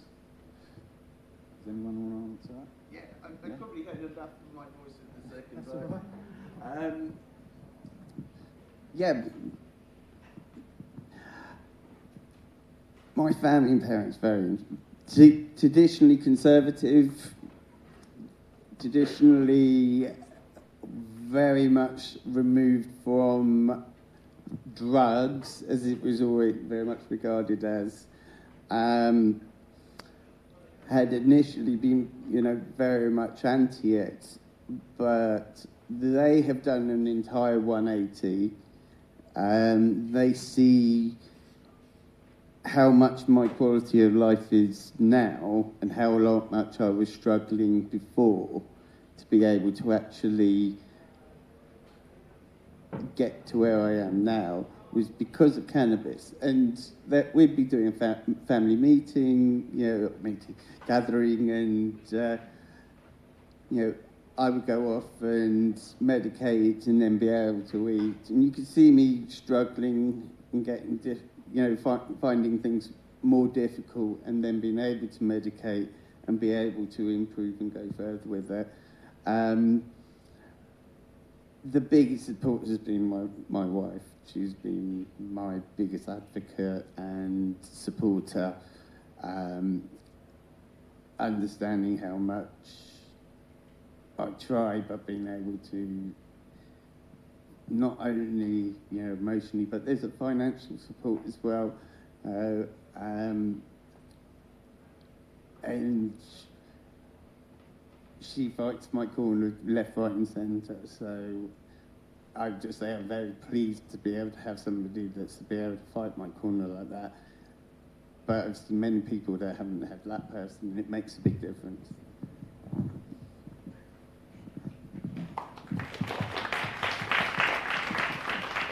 Hello, I just wanted to add a really quick sentence onto the end of that. Is as a nurse and a cannabis nurse, one of the things that us nurses in cannabis want to do is to be that advocate and to support you as a patient as you taking a medicine like any other. A lot of the work that I do and my colleagues do is around this is your medicine, prescription medicine. It's no different to you taking tramadol. It's no different to you taking pregabalin. Vaping, I get a lot of patients who talk about the stigma around vaping. It's an inhaler. It's an inhalation device. If you had asthma, you would put your medicine in that inhaler. You would inhale that drug to relieve your symptoms. That's a big thing that I work on with patients. Now, I think our work is also with other health professionals. So just remember, there are cannabis specialist nurses out there. We can help support you if you have a prescription. We're there to support as you would have with any other medicine. And I think that's all part of progressing, normalising it as a medicine.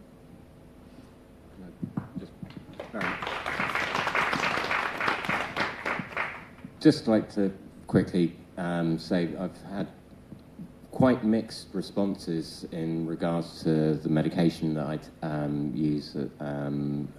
And I live in Brighton and I work in the creative industry as a photographer, and I'm quite well known for what I do, and I'm well known within the business community, so I have to be quite careful about who I tell, and it can be a fine line.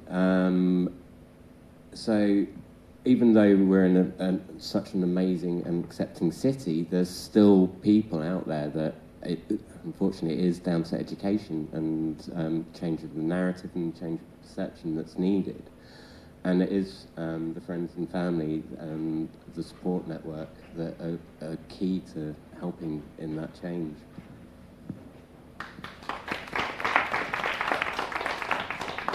Yeah, so my parents, the thing with cannabis is the proof's in the pudding. I was having less seizures taking cannabis, and surely that would bring happiness to anyone or any parent.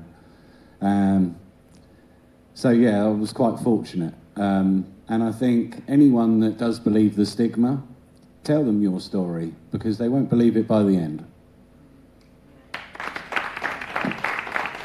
So if you've got any questions from the audience or you've got a testimony that you would like to share.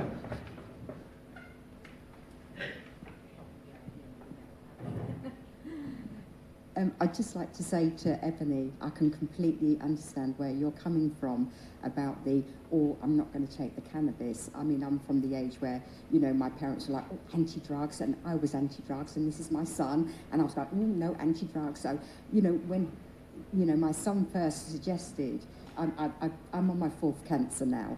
So, I've had lots of open surgery, and I went through the dreaded chemo and that sort of thing. And I remember coming home from hospital with 2 great big bags of tablets, and medicines. And, at that time, your mind is all over the place. So I put them all out, and I said to my son, can you sort these out? When am I supposed to take them? And he said to me, Mum, try cannabis. And I was like, oh, no, can't do that.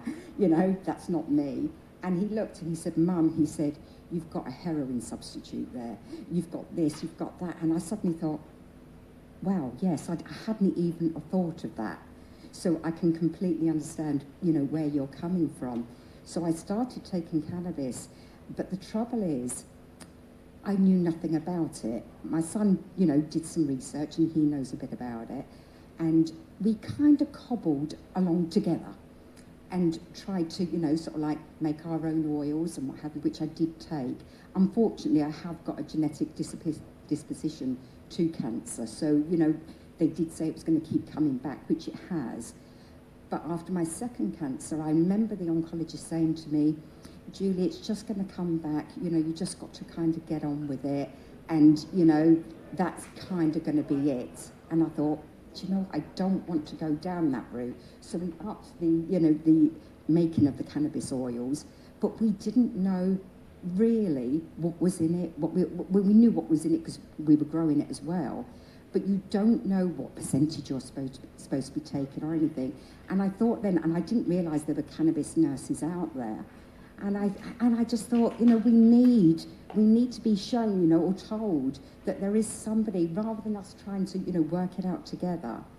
You know, we needed somebody to sort of like point us in the right direction. I mean, I still take the cannabis oil now, and I you know, I'm sort of like 4 years on now from when I started the cannabis oil, which the oncologist, every time I see him, says, I can't believe you're still here. So although my cancer keeps coming back, we're able to deal with it. Whereas before, if I'd have just left it, I probably wouldn't be here. And I completely agree with the gentleman there about, you know, having, you know, advocates and yourself as well, because without my son here, I wouldn't be here. And you've got to, you know, have those people around you to support you. And, you know, just like say, we'll try another way. And thank God I did. And thank you for my time.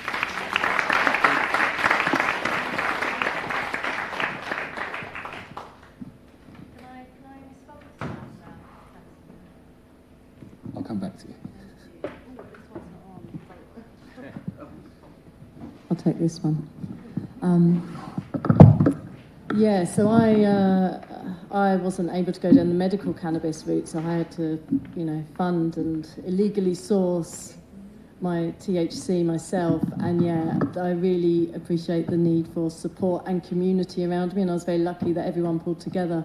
And I was sent out of nowhere, I don't know, from the angels or something, an 80-page protocol that told me really specifically how to dose, how to take it. But again, it's different for everyone, so it is very much trial and error, which isn't very helpful, especially when you're already in the overwhelm of a cancer diagnosis.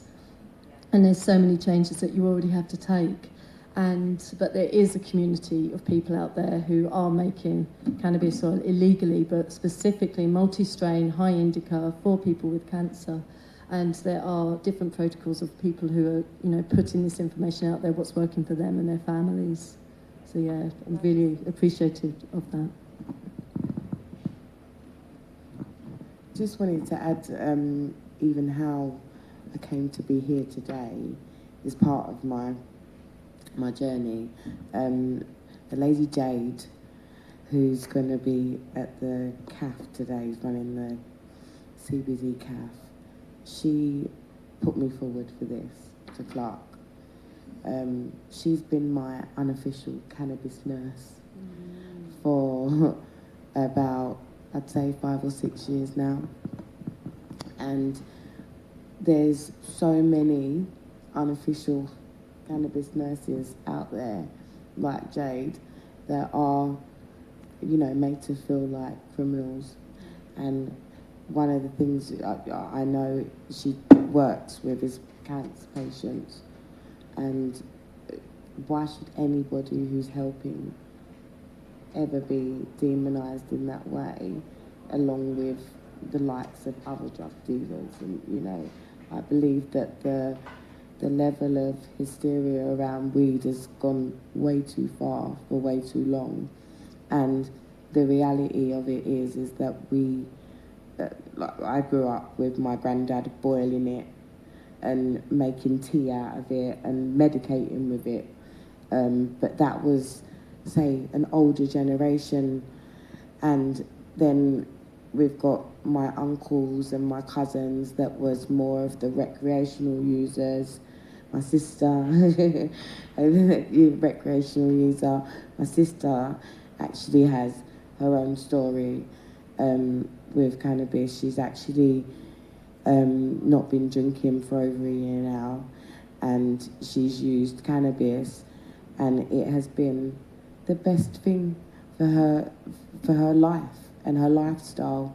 And they like to give a view of everybody who uses cannabis as just like on the sofa, just eating, when really it's allowing us to live and do normal things and deal with your kids and deal with anxiety and pressure and stress that, yeah, the doctor can give you antidepressants for that may make you feel like a zombie, and then, well, half the time do, and they can make you cope in a way, but not really connect emotionally with anybody around you. And one thing weed doesn't do is, I believe, disconnect you.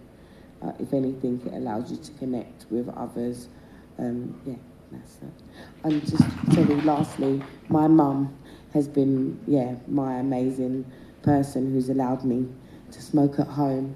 She's not a smoker at all, and she's very much like yourself, you know. She's got pain all over her body, but she will not smoke it. She will not do it. I would have loved to sing something like this with all of these different views, because she definitely needs to.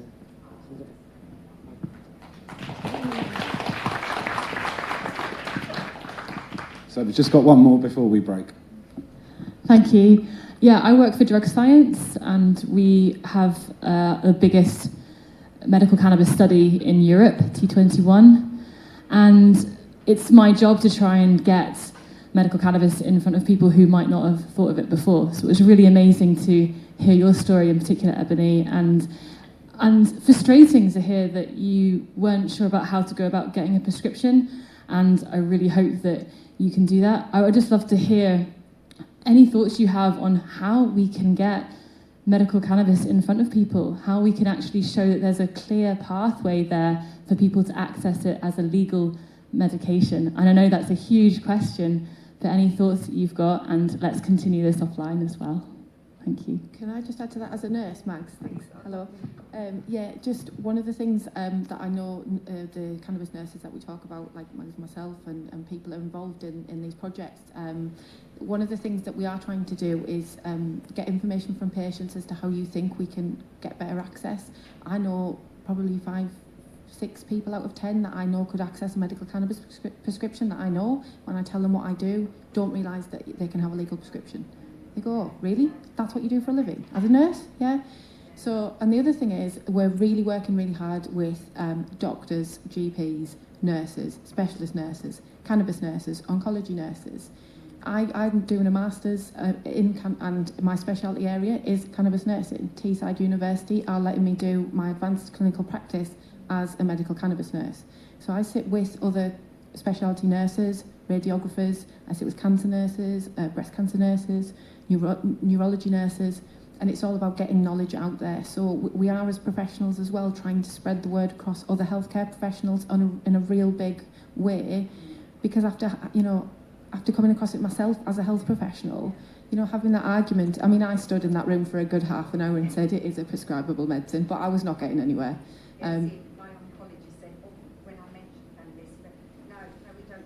We don't do that here. Have you ever had? We don't do that. We can't talk about cannabis. It's like Fight Club.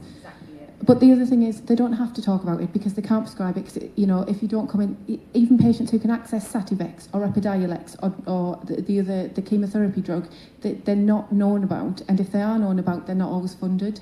So the answer is not even always, well, you've got a contraindicated, you've got a condition where you can access a licensed medicine. Depends on the area that you're in. Depends on the trust. Depends on the finances. So the nurses in the sector, there's only a few of us. I think there's about 10 or less. We're a big, very noisy bunch of people who really want to advocate for this as a medicine, whether that be through the T21 project, whether it be through clinics, whether it be clinic nurses like myself through Medicinal or other clinics. So we are here, but we are going to be working with GPs and other doctors and nurses, because it shouldn't be that you have to come to a private clinic without the support of your other specialities, and a lot of it is just knowledge. We just need to empower those guys with some knowledge And even if they're not supportive, at least they'll have the knowledge. All right.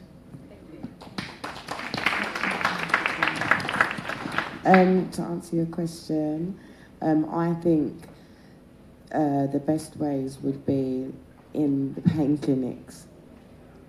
Every time I go to a pain clinic, they want to either change my medication or take away a medication at this stage, because if they are now fearing, with the evidence, that the amounts of medication that I've been on for years now are a problem. Now, when you get to that point, they want to leave you in pain but not give you anything in substitute. I spoke to my pain team about if there was any type of trial for medical cannabis, and I'm from London, this was Bart's hospital, and she said, no, there's nothing like that. And I was like, I had no words, because I'd read stuff online and I thought I'd gone there with everything that I'd read and all my evidence, and I just felt very shut down. I feel that PALS could help as well. If there was somebody placed in PALS, that when you go to PALS and have the complaint of, I feel like they've tried every medication and nothing's worked, or I feel like they're not giving me enough medication, or I feel like it's just not, it's not working.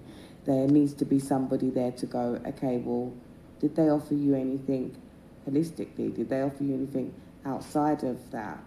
You know, within hospitals, I feel like it's all or nothing tablets. Other than that, it's in your head.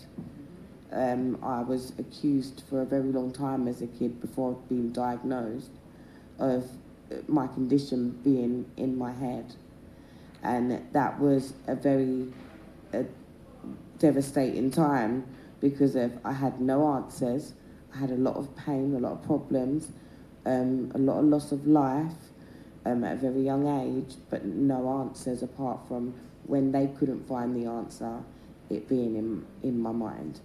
One of the other things was that having seizures that wasn't identifiable as epileptic seizures, they said they was FND, functional neurological disorder seizures, which I thought was a bit of a crock. I thought at the time, I thought they was just literally telling me that, again, these seizures are in my mind.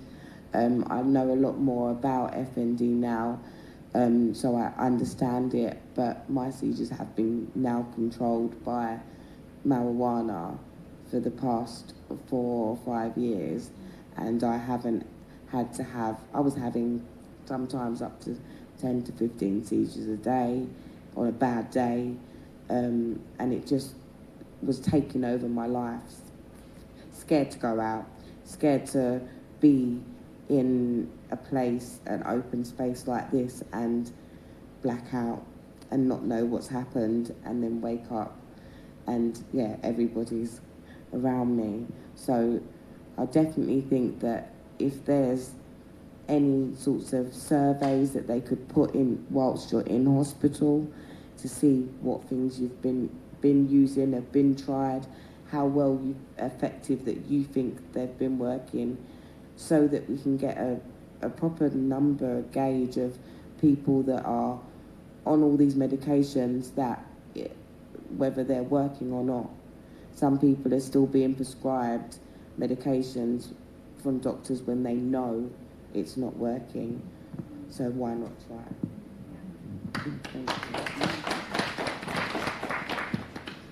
Thank you. Firstly, thank you very much for Project 21. It has helped a huge amount of patients. You know, if you don't know about it, look into it. It will help you some financial support, and a great way to start your knowledge into getting your prescription. So there's two aspects. A, GPs need to be addressed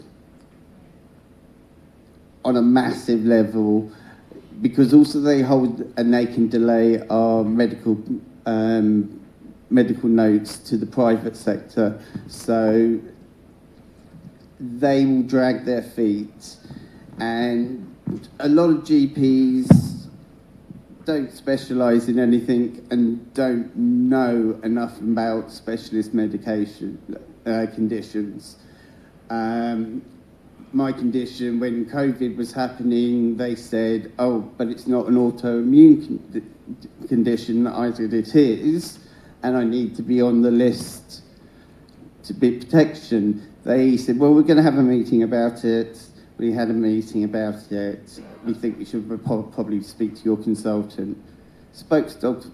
Padfield at St Thomas's Hospital, who basically turned around and went, what the hell are you doing? It's an autoimmune condition. You better protect him.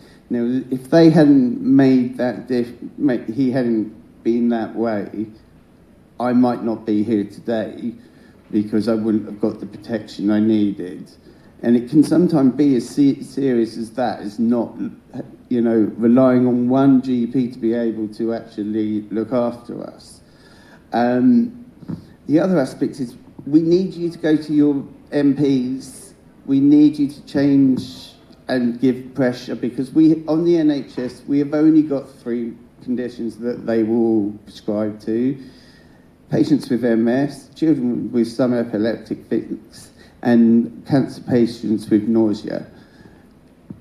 This is why we're not getting it when we go to the pain medications, when we go into the cancer patients, why we're going to any other GP where they go, right, we don't have to pay any attention, we're washing our hands with it, is because our government has put it into a tight little box and been able to say, well, middle class, upper class UK, they'll go privately, they'll have their prescriptions, and they will be satisfied.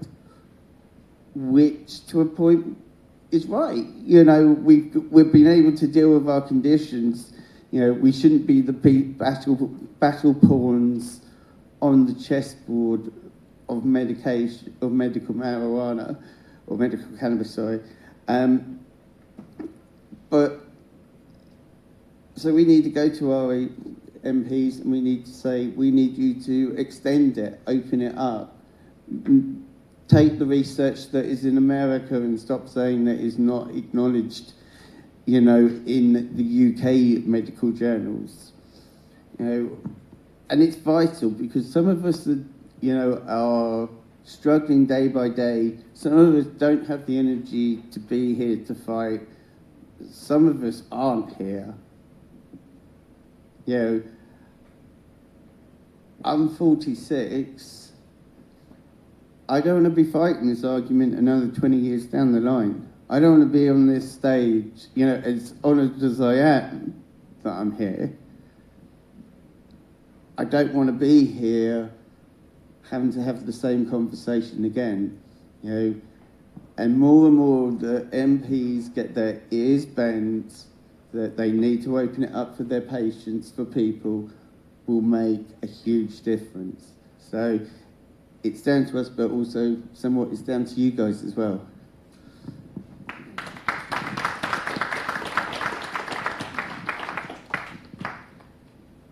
Going back to the very original question that was asked about perceptions and getting the message across. I know quite a few people that are in absolute agony and have had, one of my friends has had a metal rod shoved through his back to readjust something else that had gone wrong, and I've repeatedly tried to say to him, have you thought about going down the cannabis road? And because the narrative is so ingrained into his mind, he refuses to even consider looking at it, let alone taking a step towards it. So there is so much fight left, unfortunately, that we've got to battle again. We've got to change the narrative, and the perceptions and the people that use cannabis. It's for a medication. It's for a reason. It's not a recreational use. It is essential for quality of life. It's a life-changing medicine.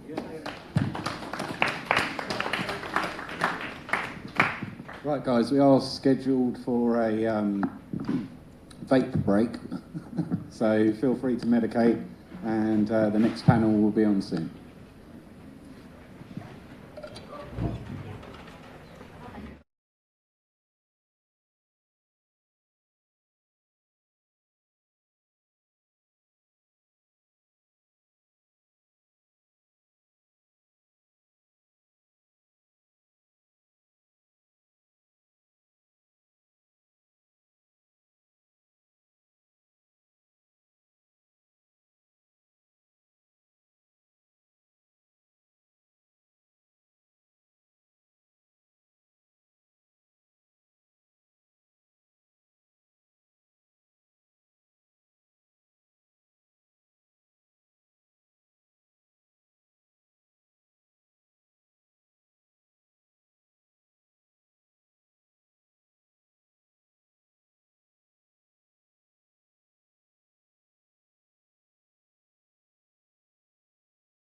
Hi everyone, we're going to start the final panel in just 2 minutes.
So hello everyone, welcome to the final panel of our day today. Really pleased to be on this panel. It is called United Patients, and it will be about how can patients collaborate, support each other and further the medical cannabis campaign. I'm joined today by these 5 extraordinary individuals, and together we collectively represent Scotland, Ireland, England, Jersey, as well as Spain, Portugal and the Netherlands. So pretty international panel here with a lot of experience collectively between us. Just a little introduction to us all first, and then we'll get stuck into some questions. I'm Layla Simpson. I am a director of the UPA. I've been working with them for several years. I also chair the board of advisors for the UPA and advise on upcoming campaigns, which is pretty exciting. Stay tuned to hear more. I'm currently living in Portugal, developing my own project, Cannavilla, which is a combined wellbeing retreat and cannabis facility where patients and guests can come find out more about all kinds of healing, alternative medicines and therapies. I also am involved with Portugal Medical Cannabis Scene, PTMC, and I'm the Strategy and Communications Director for Resilience Medicine with Dr. Danny Gordon and her London Resilience Clinic, which prescribes medical cannabis along with other prescriptions to build your holistic health. I've got 15 years background in campaigning and organising for change in a variety of different situations. And for cannabis, I've worked within the industry, I've worked directly with patients, and I've worked politically as well to instigate change. With me on the panel, I've got Alicia Maher next to me, Director of Patients for Safe Access Ireland, who's studying a PhD in law and regulation of cannabis for medical purposes in Ireland, living in Spain, right next door to me, for better access to medical cannabis. So we're going to ask her a little bit more about that soon. And her doctor has a ministerial license to prescribe cannabis for chronic pain. Next to her, we have Matt Ross, who is the founder of Safer Access Scotland, and also an advocate for the campaign group PLEA, Patient-Led Engagement for Access. He's also joins me as a director of the UPA. Next to him, we have Scarlett Palmer. They live in Amsterdam in the Netherlands, although originally from Yorkshire. And they've worked in the industry for over 25 years, a lot of experience. They currently are the Chief of Content at the Hash Marijuana and Hemp Museum and advises the Cannabis College in Amsterdam, although they're here today in a personal capacity. They have expertise as a cannabis storyteller and educator, working on the normalisation of cannabis use and the history. Going one more down, we've got Jane Christie, the co-founder of Jersey Medical Cannabis Patient Alliance, also co-founder of End Cannabis Prohibition Jersey, which is a lobbying and campaigning group. She also runs a website to sell medical cannabis vaping devices, which is thecannacabana.je, great name.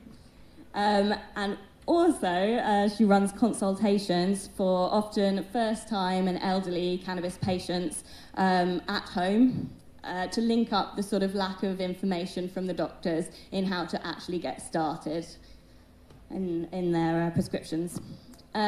Finally, down the end there, we have Adrian, director of Teesside Cannabis Club, which has been operating for nearly a decade, and he is also an advocate for exhale harm reduction model, which provides a safe and welcoming space for patients to consume their medical cannabis in Teesside, and provides education for the community. So thanks very much, everyone, for joining me on this panel. It's going to be an interesting one. We're going to handle some questions amongst ourselves, and then we're keen to take some questions from the audience, including our online audience as well, so I'll keep an eye out for that. So, Scarlett, I wondered if I could start off with you, and the rest of the panel can join in as well. Really, the history of cannabis stretches back a long, long way. It's been part of human history for, well, centuries.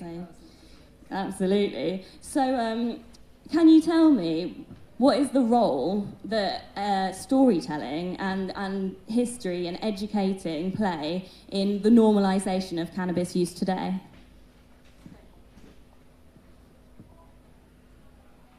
Thank you. As a species, we've been telling each other stories for... Oh.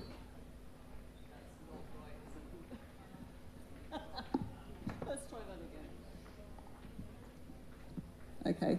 As a species, we've been telling each other stories for as long as we could talk. And we've been using cannabis for almost as long in its various different forms. One of our previous panelists made the point that to divide cannabis and hemp is actually counterproductive and is a relatively recent classification. When we tell each other stories, we normalise our own experience and we share those experiences with other people, and it's a bonding experience in the same way that cannabis use can also be a bonding experience. One of the things that I've learned working with the museum in Amsterdam and Barcelona is that if you scratch the surface of human history, you will find cannabis not too far below that surface. And my kind of goal is to let people know that cannabis history is everybody's history, even people who do not use it, even people who are scared of it, and to try and explain to them that it's only relatively recently that it's been demonised the way that it has. What I really want is for people who are not familiar with it to say, wait, I'm being denied access to all of these chapters of human history, and to be outraged at the fact that these stories are not being told any longer. We miss out on a huge aspect of human history when we don't look at the relationship that we've always had with this plant. I can go on, but I'm not going to.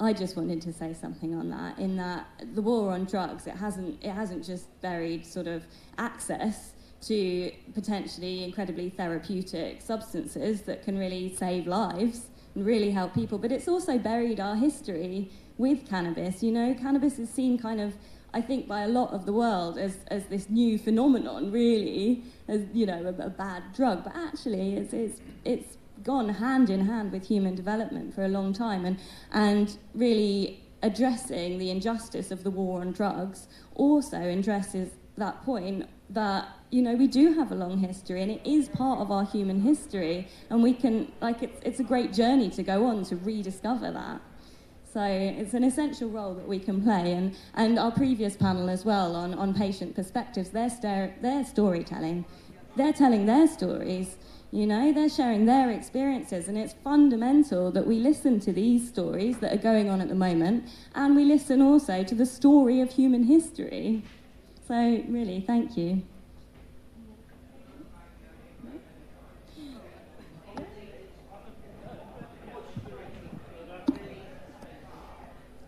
Just to put the timeline of hemp and cannabis domestication into some kind of perspective, in the Neolithic era is different in different areas of the world, because when we say Neolithic, we're reporting on a stage of human development. But generally in the Mediterranean, hemp and cannabis were farmed and domesticated 2,000 or 3,000 years before we domesticated goats or other farming animals. So that's how long we've been using it.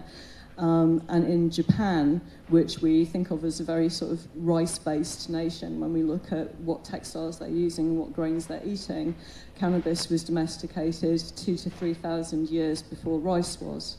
So it goes back beyond many, many other things. It's not a relatively recent development.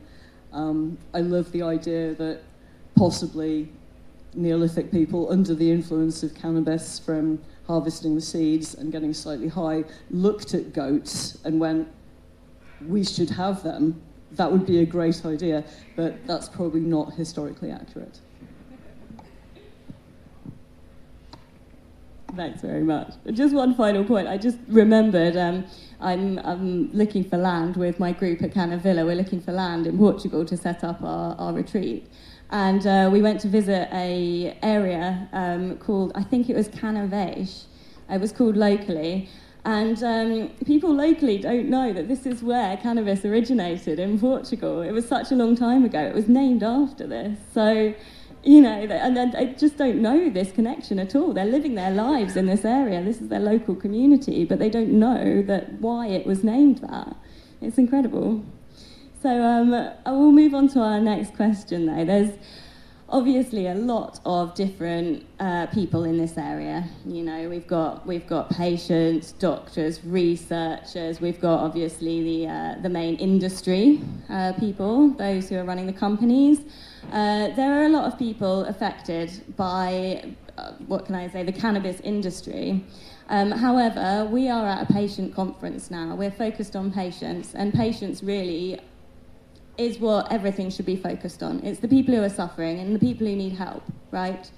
However, because we've got all these different groups, it's sometimes a challenge to get everyone on the same page, aligned. We all have the same aim in mind, I really believe, but it's quite difficult to know how we can all align with each other to further that aim. So I'd love to ask Jane, from your experience, like, who are the main stakeholders that we need to gain support from and really collaborate with? And how do we approach them? Just a little question there. Just solve it in a few. Wait for the microphone. So basically my whole point of view is we have a massive gap between communication between the clinics, our GPs, and the patients, and we need some sort of a system that we can discuss any issues that we have, and it be actually taken into consideration by the GPs and by the prescribing clinics. We're seeing it every single day. You'll have somebody that I see as I go in and see people and do at-home consultations, and I look at the prescriptions that they're being written out, and you think, well, hang on a minute, that for me, I mean, I'm no expert, but I know I wouldn't be giving a really high 25% THC cannabis to someone that suffers with massive amounts of anxiety and not have any CBD to alleviate that. And I think if we can in some way have a three-way system that we can communicate between everybody, we'll have a lot less hassle going forward. If you look at potential contraindications of some prescription medications, it's gonna, and it probably has caused some issues with people, you know, where the doctor doesn't know that they're on the cannabis, or they know they're on it, but they don't alleviate their medication as a result. So I think definitely need to have a way that we can all communicate together, and that's a massive issue at the moment.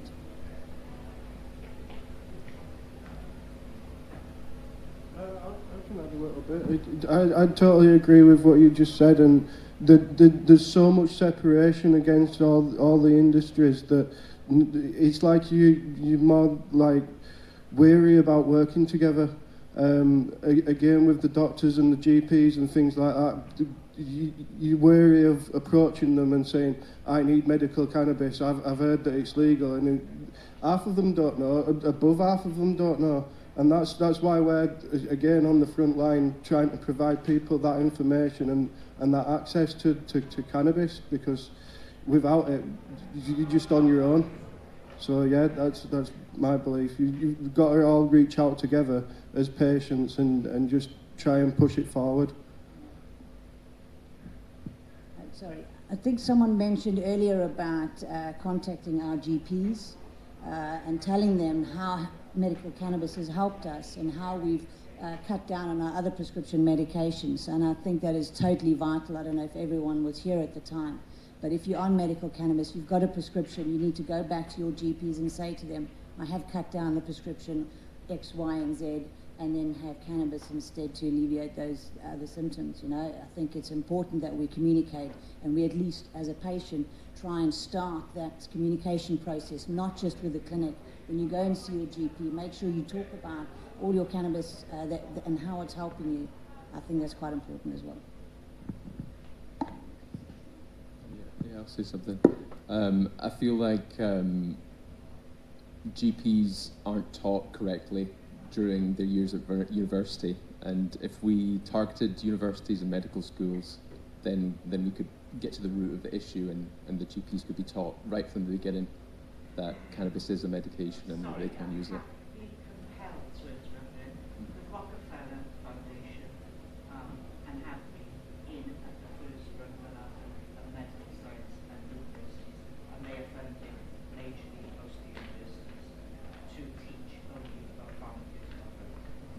I didn't know that information, but I think that's another major factor as well, I guess. Thank you very much for your point. I meant it from the point of view of it's already done and dusted. There's no getting in to teach at the bottom level doctors, because that's already been sold for a long time. That is why we're living in a medical pharmaceutical drug. So just to summarise, the point was that there are real institutional, entrenched organisations that set basically what medical doctors learn on their journey to being a medical doctor. And I did hear once that they only spend half an hour in the 7 years of their medical degree talking about even the endocannabinoid system, which is a system within our bodies just the same as the lymphatic system, the circulatory system, and it's actually fundamental. I mean, I'm not a medical doctor, I'll leave it to them to tell you about the endocannabinoid system, but what I do know is that it is fundamental to support our bodies being in balance, our homeostasis, which is the reason for a lot of medical conditions that cannabis actually helps with. So absolutely, with education, we can really progress forward. But tackling those really big, entrenched institutions is our collective challenge. And that's why it's so important for us to really work together, to share stories and to educate as well. And on this point as well, the main stakeholders from these different parts of the whole world of medical cannabis. I mean, I've been very privileged to work in the patient space within, you know, the sort of companies as well. And also politically, I've had a lot to do. I'm now currently working with Dr. Danny, working with doctors. And I just want to make the point that these people who, the doctors who are prescribing, the patients that are standing up and telling their stories, the researchers that are communicating about their research at major conferences, like, these are the people within their sector who are pushing the envelope. And we really need to work with them the best we can, support them, because it's hard. It's hard to go against the grain. It's hard to be a doctor going through 7 years of medical school, plus, you know, a lot of other training, and then to stand up and actually listen to patients. So we should commend those people within their sectors who are standing up and making a difference and saying, hey, let's listen to the science. Let's help people. Okay, thank you. So, Alicia, you've had a very interesting journey. You are working within Ireland, but you currently live within Spain as well. I'd love to hear a little bit more about that sort of transition, especially your experience in the difference between access in Ireland versus access in Spain, and then a sort of more wider question around that of the UPA is focused in the UK, obviously, but there are patients in every country, you know, there are patients advocating all across European countries, and, you know, we're people are patients. So although we are focused in the UK, it would be really great just to have an idea of what we can learn when we look to other countries to help us collaborate, to help us be more effective with our campaigning. So thanks, Alicia. Thank you. So first I'll go through the system in Ireland at the moment. There's currently 2 routes of access to get cannabis medically prescribed. So the first route is called the ministerial licence. So under the ministerial licence, any doctor, it has to be a consultant, can apply for their patient to get cannabis for any condition at all. Now, it's an extremely restrictive programme. There's just 3 conditions on it. So the first one is MS, but it's specifically spasticity associated with MS. The second condition is refractory epilepsy, and the third one is nausea and vomiting associated with chemotherapy. So under that programme, it's a consultant-led programme. The cost isn't covered under what would be the equivalent to the NHS, so it's private. So the prescriptions can range from like 800 to thousands per month. But it's such a restrictive programme, so that's been there all the time. But in 2019, they established the Medical Cannabis Access Programme. Now, under that programme, it's the same 3 conditions. So epilepsy, cancer, MS, but they don't include chronic pain. Now, everyone knows that chronic pain is one that has the most evidence in other countries, but it's not accepted on the Medical Cannabis Access Programme in Ireland currently. Now, that was actually the reason that I moved to Spain in 2019. So I suffered from chronic pain for about 10 years. I went to hospital just to have my tonsils taken out, ended up with a colostomy bag, a broken bone in my back, and for 10 years I was just taking painkillers. So I was taking tramadol, amitriptyline, Lyrica, 30 tablets a day I ended up taking in 2018, every single day. I had no quality of life, lived on the couch, didn't go to university or anything, just had to stay at home like 3 years ago. Had never tried cannabis in my life, not even when I was younger or anything like that, so I was like proper wary of it. But he sent it over, so he sent a vape over from New York. It was Cali Orange, and the first time I tried it, I was still taking the 30 tablets a day, and tried the vape on the couch at home, and within 10 minutes the pain started going away. And that was the first time in about 10 years, besides when I got anaesthetic, that I had any relief from pain. So I was like sitting on the couch crying, I was laughing, didn't know what to do. So I was like, this could be a fluke, right? You know, like it might not work tomorrow. So I woke up the next morning anyway, the pain was the same as it was every other morning. So took the vape again, the pain went away again, and I was like, oh my God, this is incredible. Like I actually couldn't believe it. So I was saying to myself like that night, I'm not going to take the amitriptyline that I'd usually take before I go to bed, didn't take that. So it continued anyway the next couple of weeks, and I kept reducing the tablets. So when it got down to like 15 tablets a day, I went to my GP and I said to him, he hadn't seen me in ages. The only time he'd see me is if I wanted more tablets or to go to hospital.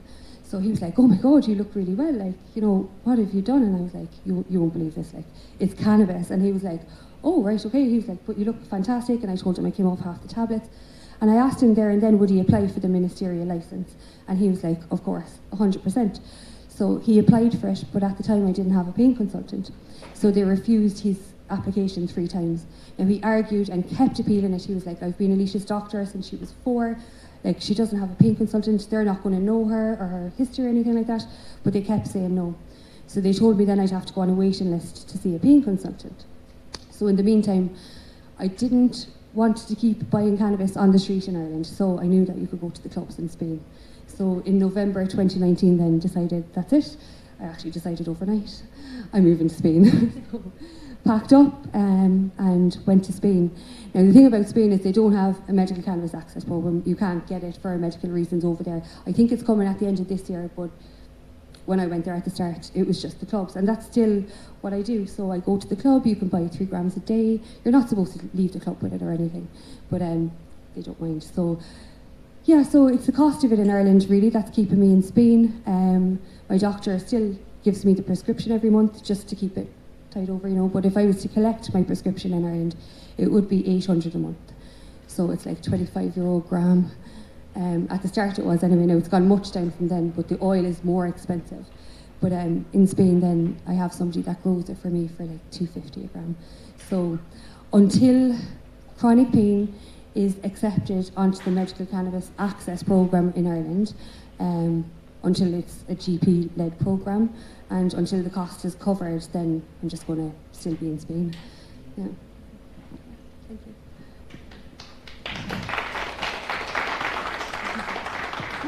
Thank you so much, Alicia. Very brave to move everything to Spain, and commitment to your own health and well-being, which everybody here is committed to, going against the grain to advocate for themselves what they know is their medicine, right? And as your neighbour in Portugal, it's a funny old situation there as well, because there's only a handful of doctors prescribing, but Portugal has a reputation for being incredibly progressive on all drugs policy. But this policy was set 20 years ago, and it hasn't been updated. So there's still a lot of issues in getting fully legal access to medical cannabis for patients in Portugal. But you know, if you do have cannabis and you get caught, at least you're not treated as a criminal. You're treated more as a sort of, I don't know, addict maybe. But it's I would say it's better. From my experience living in England versus living in Portugal, it's much more relaxed. And it's a good place to be. I know we've got some, we live in a variety of different places. Would anyone else like to say what it's been like for them in the area in which they live? Actually, coming from Spain this week, so I travelled from Spain to Cork, which is in Ireland, then from Cork to Gatwick, and going back to Cork and then back to Spain again. But my doctor in Ireland wrote a letter for me because I have the ministerial licence and prescription. So I contacted all the airports in Ireland and I asked them, what would you need to travel with prescription cannabis? So they said, all you need is your licence. They said you don't need a licence, just a letter from the doctor to say that it's prescribed, maybe bring your prescription. And I was like, that's it. So they were like, yeah, it's fine. So I contacted the airport in Spain. They said, absolutely not. And then I said, I better check actually before I fly into Gatwick. You know, can I bring my prescription? So I rang Gatwick, got through to the airport police the other day, and he took my name, my flight number. He asked me how much I was bringing, so I was like, probably just like about 5 grams. And he was pretty positive that I would be able to bring it. So he spoke to the superintendent and he came back to me and he was like, I'm really sorry, you actually can't bring it with you on the plane, you'd be arrested through security. He said, it's not legally recognised as a medicine in the UK. And I said, hold on, like in 2018 the law had changed, like, do you not know about that? And he was like, no, that's not in our policy. So like I literally had to scramble the day before I got here to try to get someone, texting people that I didn't even know really well. And it's embarrassing to ask them, oh my God, can you get me some cannabis? Because I can't bring it with me. And I think that's something that needs to be tackled as well. Like, you know, like updating the policy for the airports from the International Narcotics Control Board. You know, they have the laws aren't harmonised across the EU, but they should be, and it's one of the simplest things to do. You know, it's paperwork. Like, you should be able to travel where it's legally prescribed. So. Thanks very much. The second mic should be working now as well, if anyone wants to grab it. We have had a question come in online. Dav, thank you. Maybe one for you, Alicia. You might have just covered it, though. Any advice for travelling throughout Europe with our medical cannabis medication, countries such as Ireland, Belgium, Germany, Netherlands, Spain, etc.? Yeah, I think you're going to just have to contact the security at each airport, because Cork, Dublin, Shannon, all the airports in Ireland are fine. And I thought it would be fine here because there's private clinics and it's a prescribed medication. It's a Class B, isn't it? Here, like, yeah. But I think you just have to contact each airline and country directly, which is a bit ridiculous. Such is the state things are in at the moment. We will be taking more questions as well at the end, so do have a little think if you'd like to submit any. I'll take us to our last established question now, and for all of the panel, but we're going to start off with Matt. So we have talked a bit about what role our human history with cannabis has played, and the stories that we can share and how powerful they can be. We've also talked about the various different disciplines, groups that we need to engage to collaborate to further access to medical cannabis. So talking about, you know, GPs, researchers, the industry itself, the companies who are producing the medical cannabis, the patients, obviously, front and foremost. And we've talked about what we can learn as well from other countries. But just zooming in, within the UK, the UPA was founded in 2014, the first major medical cannabis advocacy organisation run by patients for patients. Since then, a lot of other advocacy groups have popped up, which is awesome, really getting a variety of voices out there, communicating, advocating, campaigning for medicine.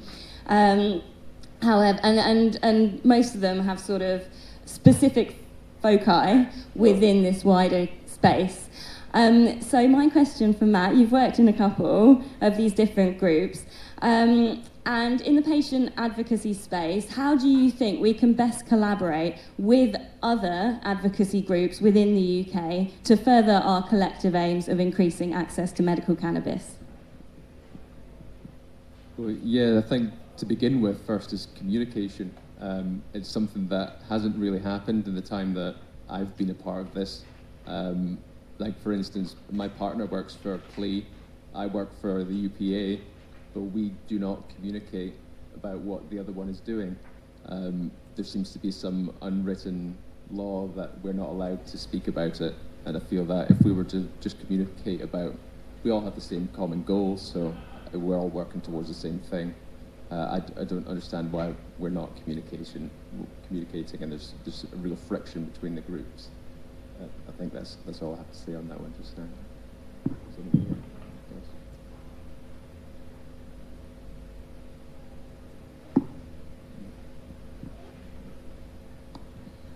I will add to that. It's a very interesting journey being involved in medical cannabis advocacy and campaigning. There's a lot of people doing it tough. There's a lot of people suffering. There's a lot of people where this issue really is life and death. I don't need to tell all of you. Most of you are patients. It's really good to keep in mind that all of our overall goal is increasing access to medicine for people who are suffering. It's very easy in campaign spaces when the stakes are so high. It's very easy to keep fighting, because you've had to fight for your medicine. You've had to fight, and it's easy, I think, to see people as adversaries who are taking a different route, a different strategy towards increasing access to medical cannabis. But to bear in mind that our aims are the same, and to revisit that and revisit your motivation critically for doing what we're doing. And I must say, it's really wonderful to be here at the UPA relaunch to see all kinds of different groups, different people from a variety of different campaign groups. And I really hope that there's been talk, and I've seen recently, in recent months especially, these different campaign groups are starting to talk to each other in a more productive way, I would say. And it would be really, really lovely. Even today, I was part of a conversation where these two other people I was talking to were saying we need one resource where we can redirect everyone, unify everyone on this one resource. So if we can work together for that, I mean, or just reaching out to people and just bearing in mind that you've been fighting. And thank God you've been fighting, because people need it. Millions of people in the UK need it, and we're fighting on their behalf, right? We're advocating, campaigning. If we can help each other, this whole conference was put on by volunteers. That is absolutely fantastic. People giving up their time because they really feel the urge to further our collective aim. And if we can just see each other as friends and allies, which we are in this space, we've all got the same aim in mind, then I think we can really speed things up and work as a collective of patients with having our individual different foci, but working towards the same goals, working in the same way. We can tip it. We can increase access. We can affect so many lives. We can save lives together. If we work together, it will be a lot easier, trust me. If it was just Clark trying to put on this whole conference by himself, it never would have happened, would it? So, yeah, I just want to make that point. Would anyone else like to contribute to that, or anything else that you have a burning desire to say? No?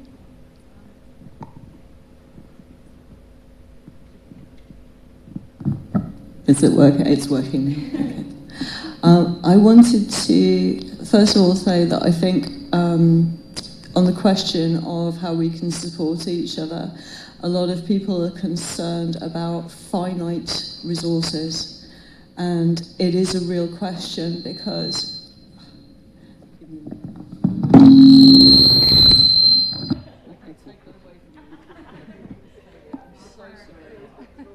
right, let's try that again. I think when you have finite spoons, when you've got finite energy, when you've got finite financial resources, then there is a tendency to really want to direct those in the direction that you want them, and there is the fear that if we're trying to make progress on like 7 different fronts at the same time, that people will burn out, and we all know that people do burn out.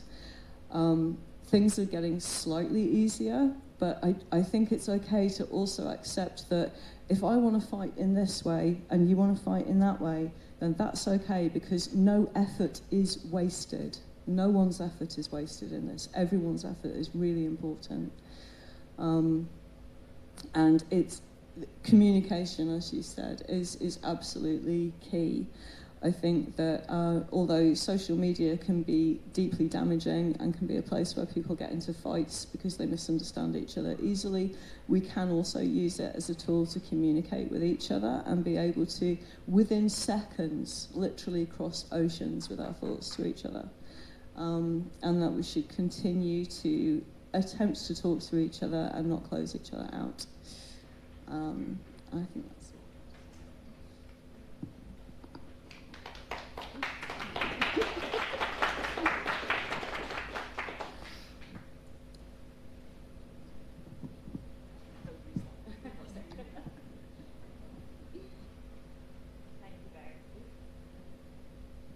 Thanks very much for that, Scarlett. It's a really important point as well, because in the campaigning space, burnout is absolutely rife. I have seen it happen so many times. It's tragic when it happens, because then we lose good campaigners. And what I think we need to do, although I need to actually read Dr. Danny's new book, The Resilience Blueprint, what I think we need to do to really help people not burn out is just to support each other. Keep our overall aims in mind, and just remember who's your ally in this space, even if they're not coming in the form that perhaps you would best like. You know, who's working together, who's got your similar aims in mind, and can you reach out to them to make sure that the actions you are doing, that all count, are the most strategic one you could be doing. It's the most strategic use of your time. So it's worth bearing in mind. It's worth bearing in mind. And it's lovely, as I said, to see so many people here from so many different areas of the industry who are all working on our projects, but with the same aims in mind. So thanks. This is bringing me to the end of our panel. So unless anyone wants to have one final thought. No? Good? Happy? Yep. Happy? They are happy. Then I'd just like to say that it's been really great chatting with all of you guys and exploring just how powerful stories are, how far back our history with cannabis goes. I never knew it went so far back, before the domestication of goats even, and crazy. And how we can work with these other stakeholders in their doing what they're doing best. They've got their conferences as well. How we can collaborate with other countries and learn from other countries, and how patients are accessing in those countries. And it would be very interesting as well to see how they are collaborating within their countries together. See if we can learn anything from that. And also just making sure that we're looking after each other in this space, that we support each other, that we're all pitching in a little bit, so it's not on the shoulders of one person or a few people. And we're, addressing any sort of burnout issues that occur. It's such a passionate issue. It's very easy to give your life to this. But let's just support each other a little bit.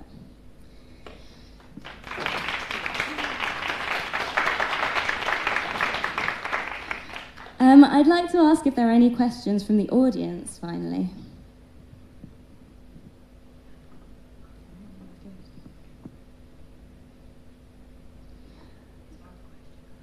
Oh, we've got a question. There's a microphone runner. Thank you very much. Thank you. Thanks a lot for all sharing. I've got a load of questions, but actually,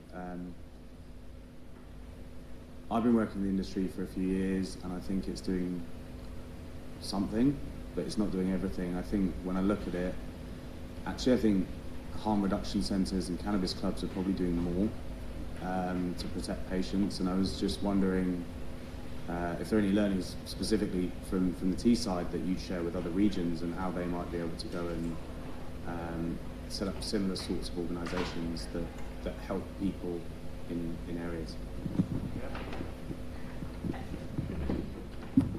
Yeah, again, I think it's important to share our experiences and the experience of the industry, because what I said earlier about the disconnect, there's so much disconnect that we're reluctant to work together.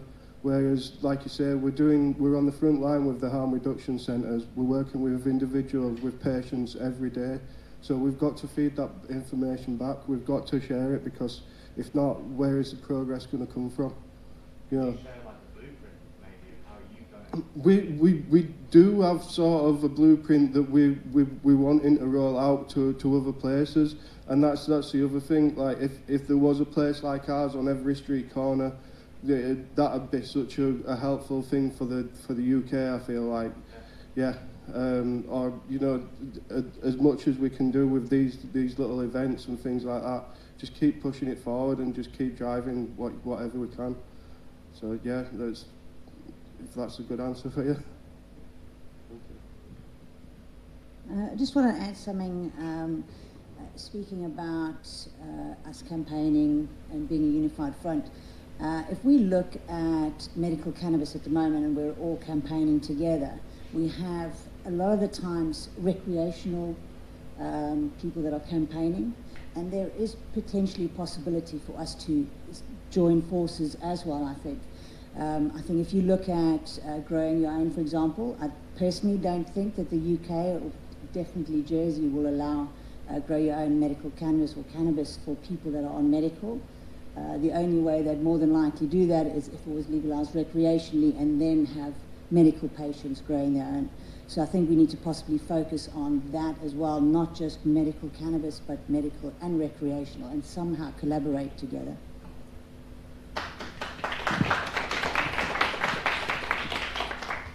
I absolutely agree with what you're saying, and I want to add to that. And this was something that came up at a previous panel as well, that to make a division between medicinal use and recreational use is actually quite misleading, in the same way as making a division between hemp and cannabis is actually quite misleading. And I would be fairly sure, especially from my own experience, I started using recreationally. I discovered the therapeutic benefits via that route. And I think many people who are using recreationally, or what they would consider to be recreational cannabis, again, it comes down to definitions. One person's definition of recreation might be feeling relaxed and happy, but for someone else, that would be their definition of medicinal use. So we do need to look at it holistically. And again, join forces in the same way that I think it was Simpa and Rob made the point earlier that together we are a hell of a lot stronger than we are if we try to say just CBD is okay, but THC is not. So to look at the whole plant and what it can do.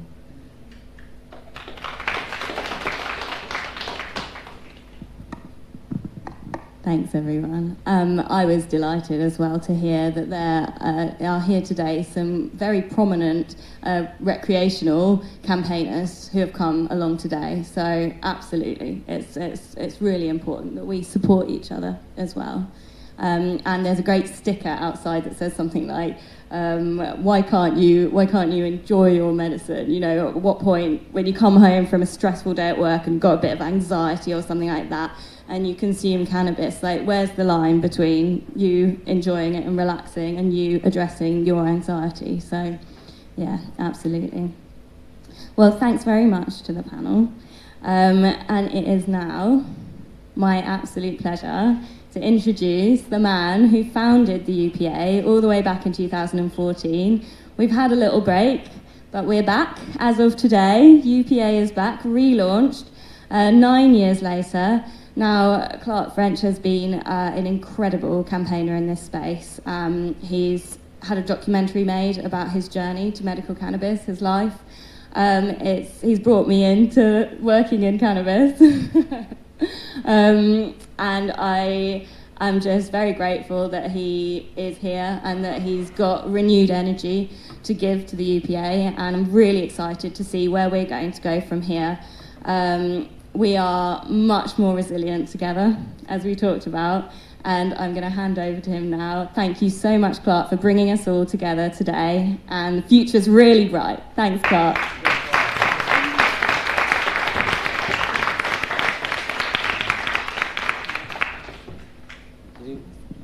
Thanks, Layla, and thanks, everyone. Thanks for an amazing panel and an amazing day. I'm so grateful. Essentially, I'm really, really grateful to everybody that has come here today. Firstly, I think it's important to say a big thanks to our sponsors, Sorts and Bickle, the Amsterdam Cannabis College, Sensi Seeds, Vape Dispensary, Canna Carts and Seedsman. So a round of applause for them. Without the money that they have given us to put this event on, we wouldn't have been able to do it. So essentially, the industry has come and it has supported patients. The patients coming together to fight for patients and to continue moving this message forward. So we don't want to rest on our prescription laurels. We're really happy we've got prescriptions, but at the end of the day, cannabis is cannabis. And there's no ifs, ands or buts about that. And we don't want to continue perpetuating a system that divides people, puts people in prison, takes families away from each other, destroys lives. That's what prohibition does. That's what the war on drugs does to us. There is no war on drugs. There's a war on us. And medicinal cannabis prescriptions, they're essentially, I see it as, we've now got a new armour to use in this war on drugs, because now I've got my prescription in my pocket. No police person is going to have an issue with me, and I can move this forward. I can go and I can vape and I can talk to people. I can normalise this. It gives us this power that we've never had before. And I think, yes, there's so many problems with it, and yes, the quality is bad. It's really hard to get. You shouldn't have to pay for it. It can be an absolute nightmare to get it delivered. It's an archaic system where it's in Schedule 2 and it needs to be a physical Royal Mail copy needs to be posted from the clinic to the dispensary for it to... Where's 2023? Like, why is that? That's because cannabis is stigmatised. That's because we, as people that consume cannabis, are stigmatised. Whether we have our legal prescriptions or not, that doesn't protect us from everybody's thoughts. And that's why I'm really proud to come together today. That's why I'm really proud to be here and to be part of it. And sorry.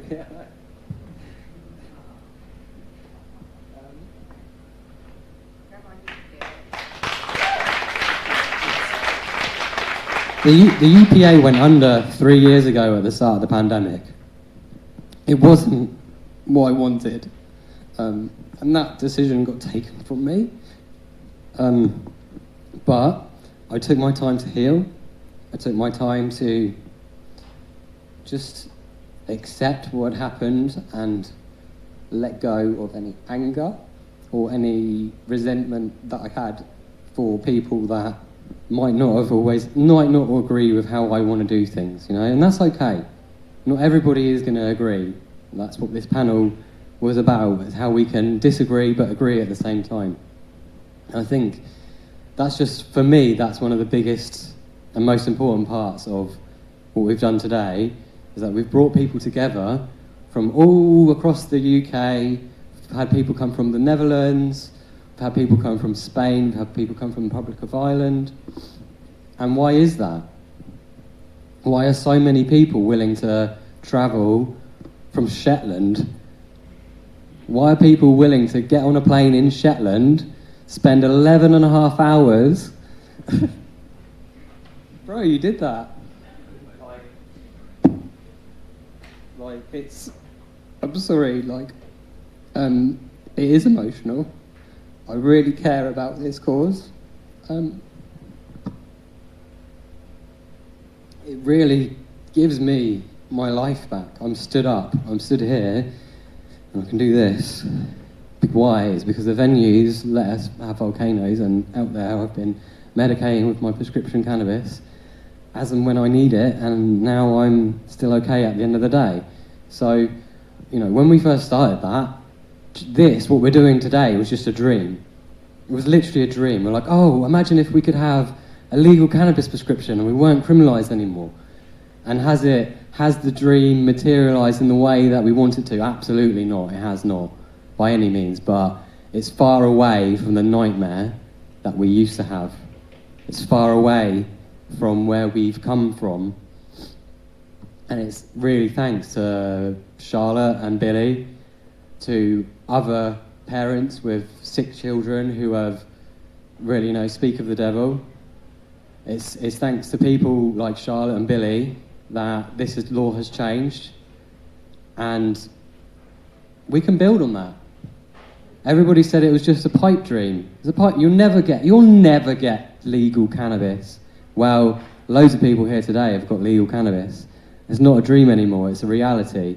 So, to me, that shows me that we've got power. Patients have got power.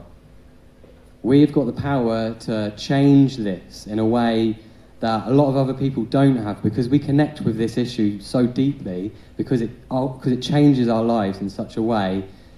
We have got a really amazing opportunity, but also a responsibility as patients with prescriptions to carry on, to talk about this, to be open and to enact more change and to further where we are now. So I think we can do that together. I really do. So thank you all for coming. We are about to hit 4:20 is coming up, I believe. What's the time? Oh yeah, it's 12. It's 8-minute warning. 8-minute warning till 4:20. So if you'd like to join us in the garden at 4:20, we're going to do a little demonstration. If prescribed patients would like to link arms and protect people who might want to consume and they don't have a prescription, we'd like to take some photos and say, hey, as United Patients Alliance, we are going to use our legal prescriptions to further this forward, and we're going to support the other people that aren't fortunate enough to have a legal prescription. So, of course, I'm not encouraging anybody to break the law, just need to say that to cover my back. But anybody that wants to join us in the garden would be very welcome. Thank you all for coming. Thanks to the team for organising it. Thanks to Dan for streaming it live and everybody at home. Thanks to all the stall holders that came. Thanks to all the panellists that spoke and were brave enough to tell their stories. Like so many patients, I'm inspired by their stories, and I'm like, wow, this is incredible. And yeah, we're all here for the UPA. Wow, this is cool. I don't know, I'm super happy. I'm very grateful to everybody for being here, and I think just the final thing is just to remember that, we're going to win. Like, we're going to win. We're winning. We won a battle, and we're going to continue to win. We just need to believe in it. We just need to support each other. We just need to get out there and campaign and do everything that we possibly can to normalise cannabis. And that's what we need to do as a collective community. So, thank you.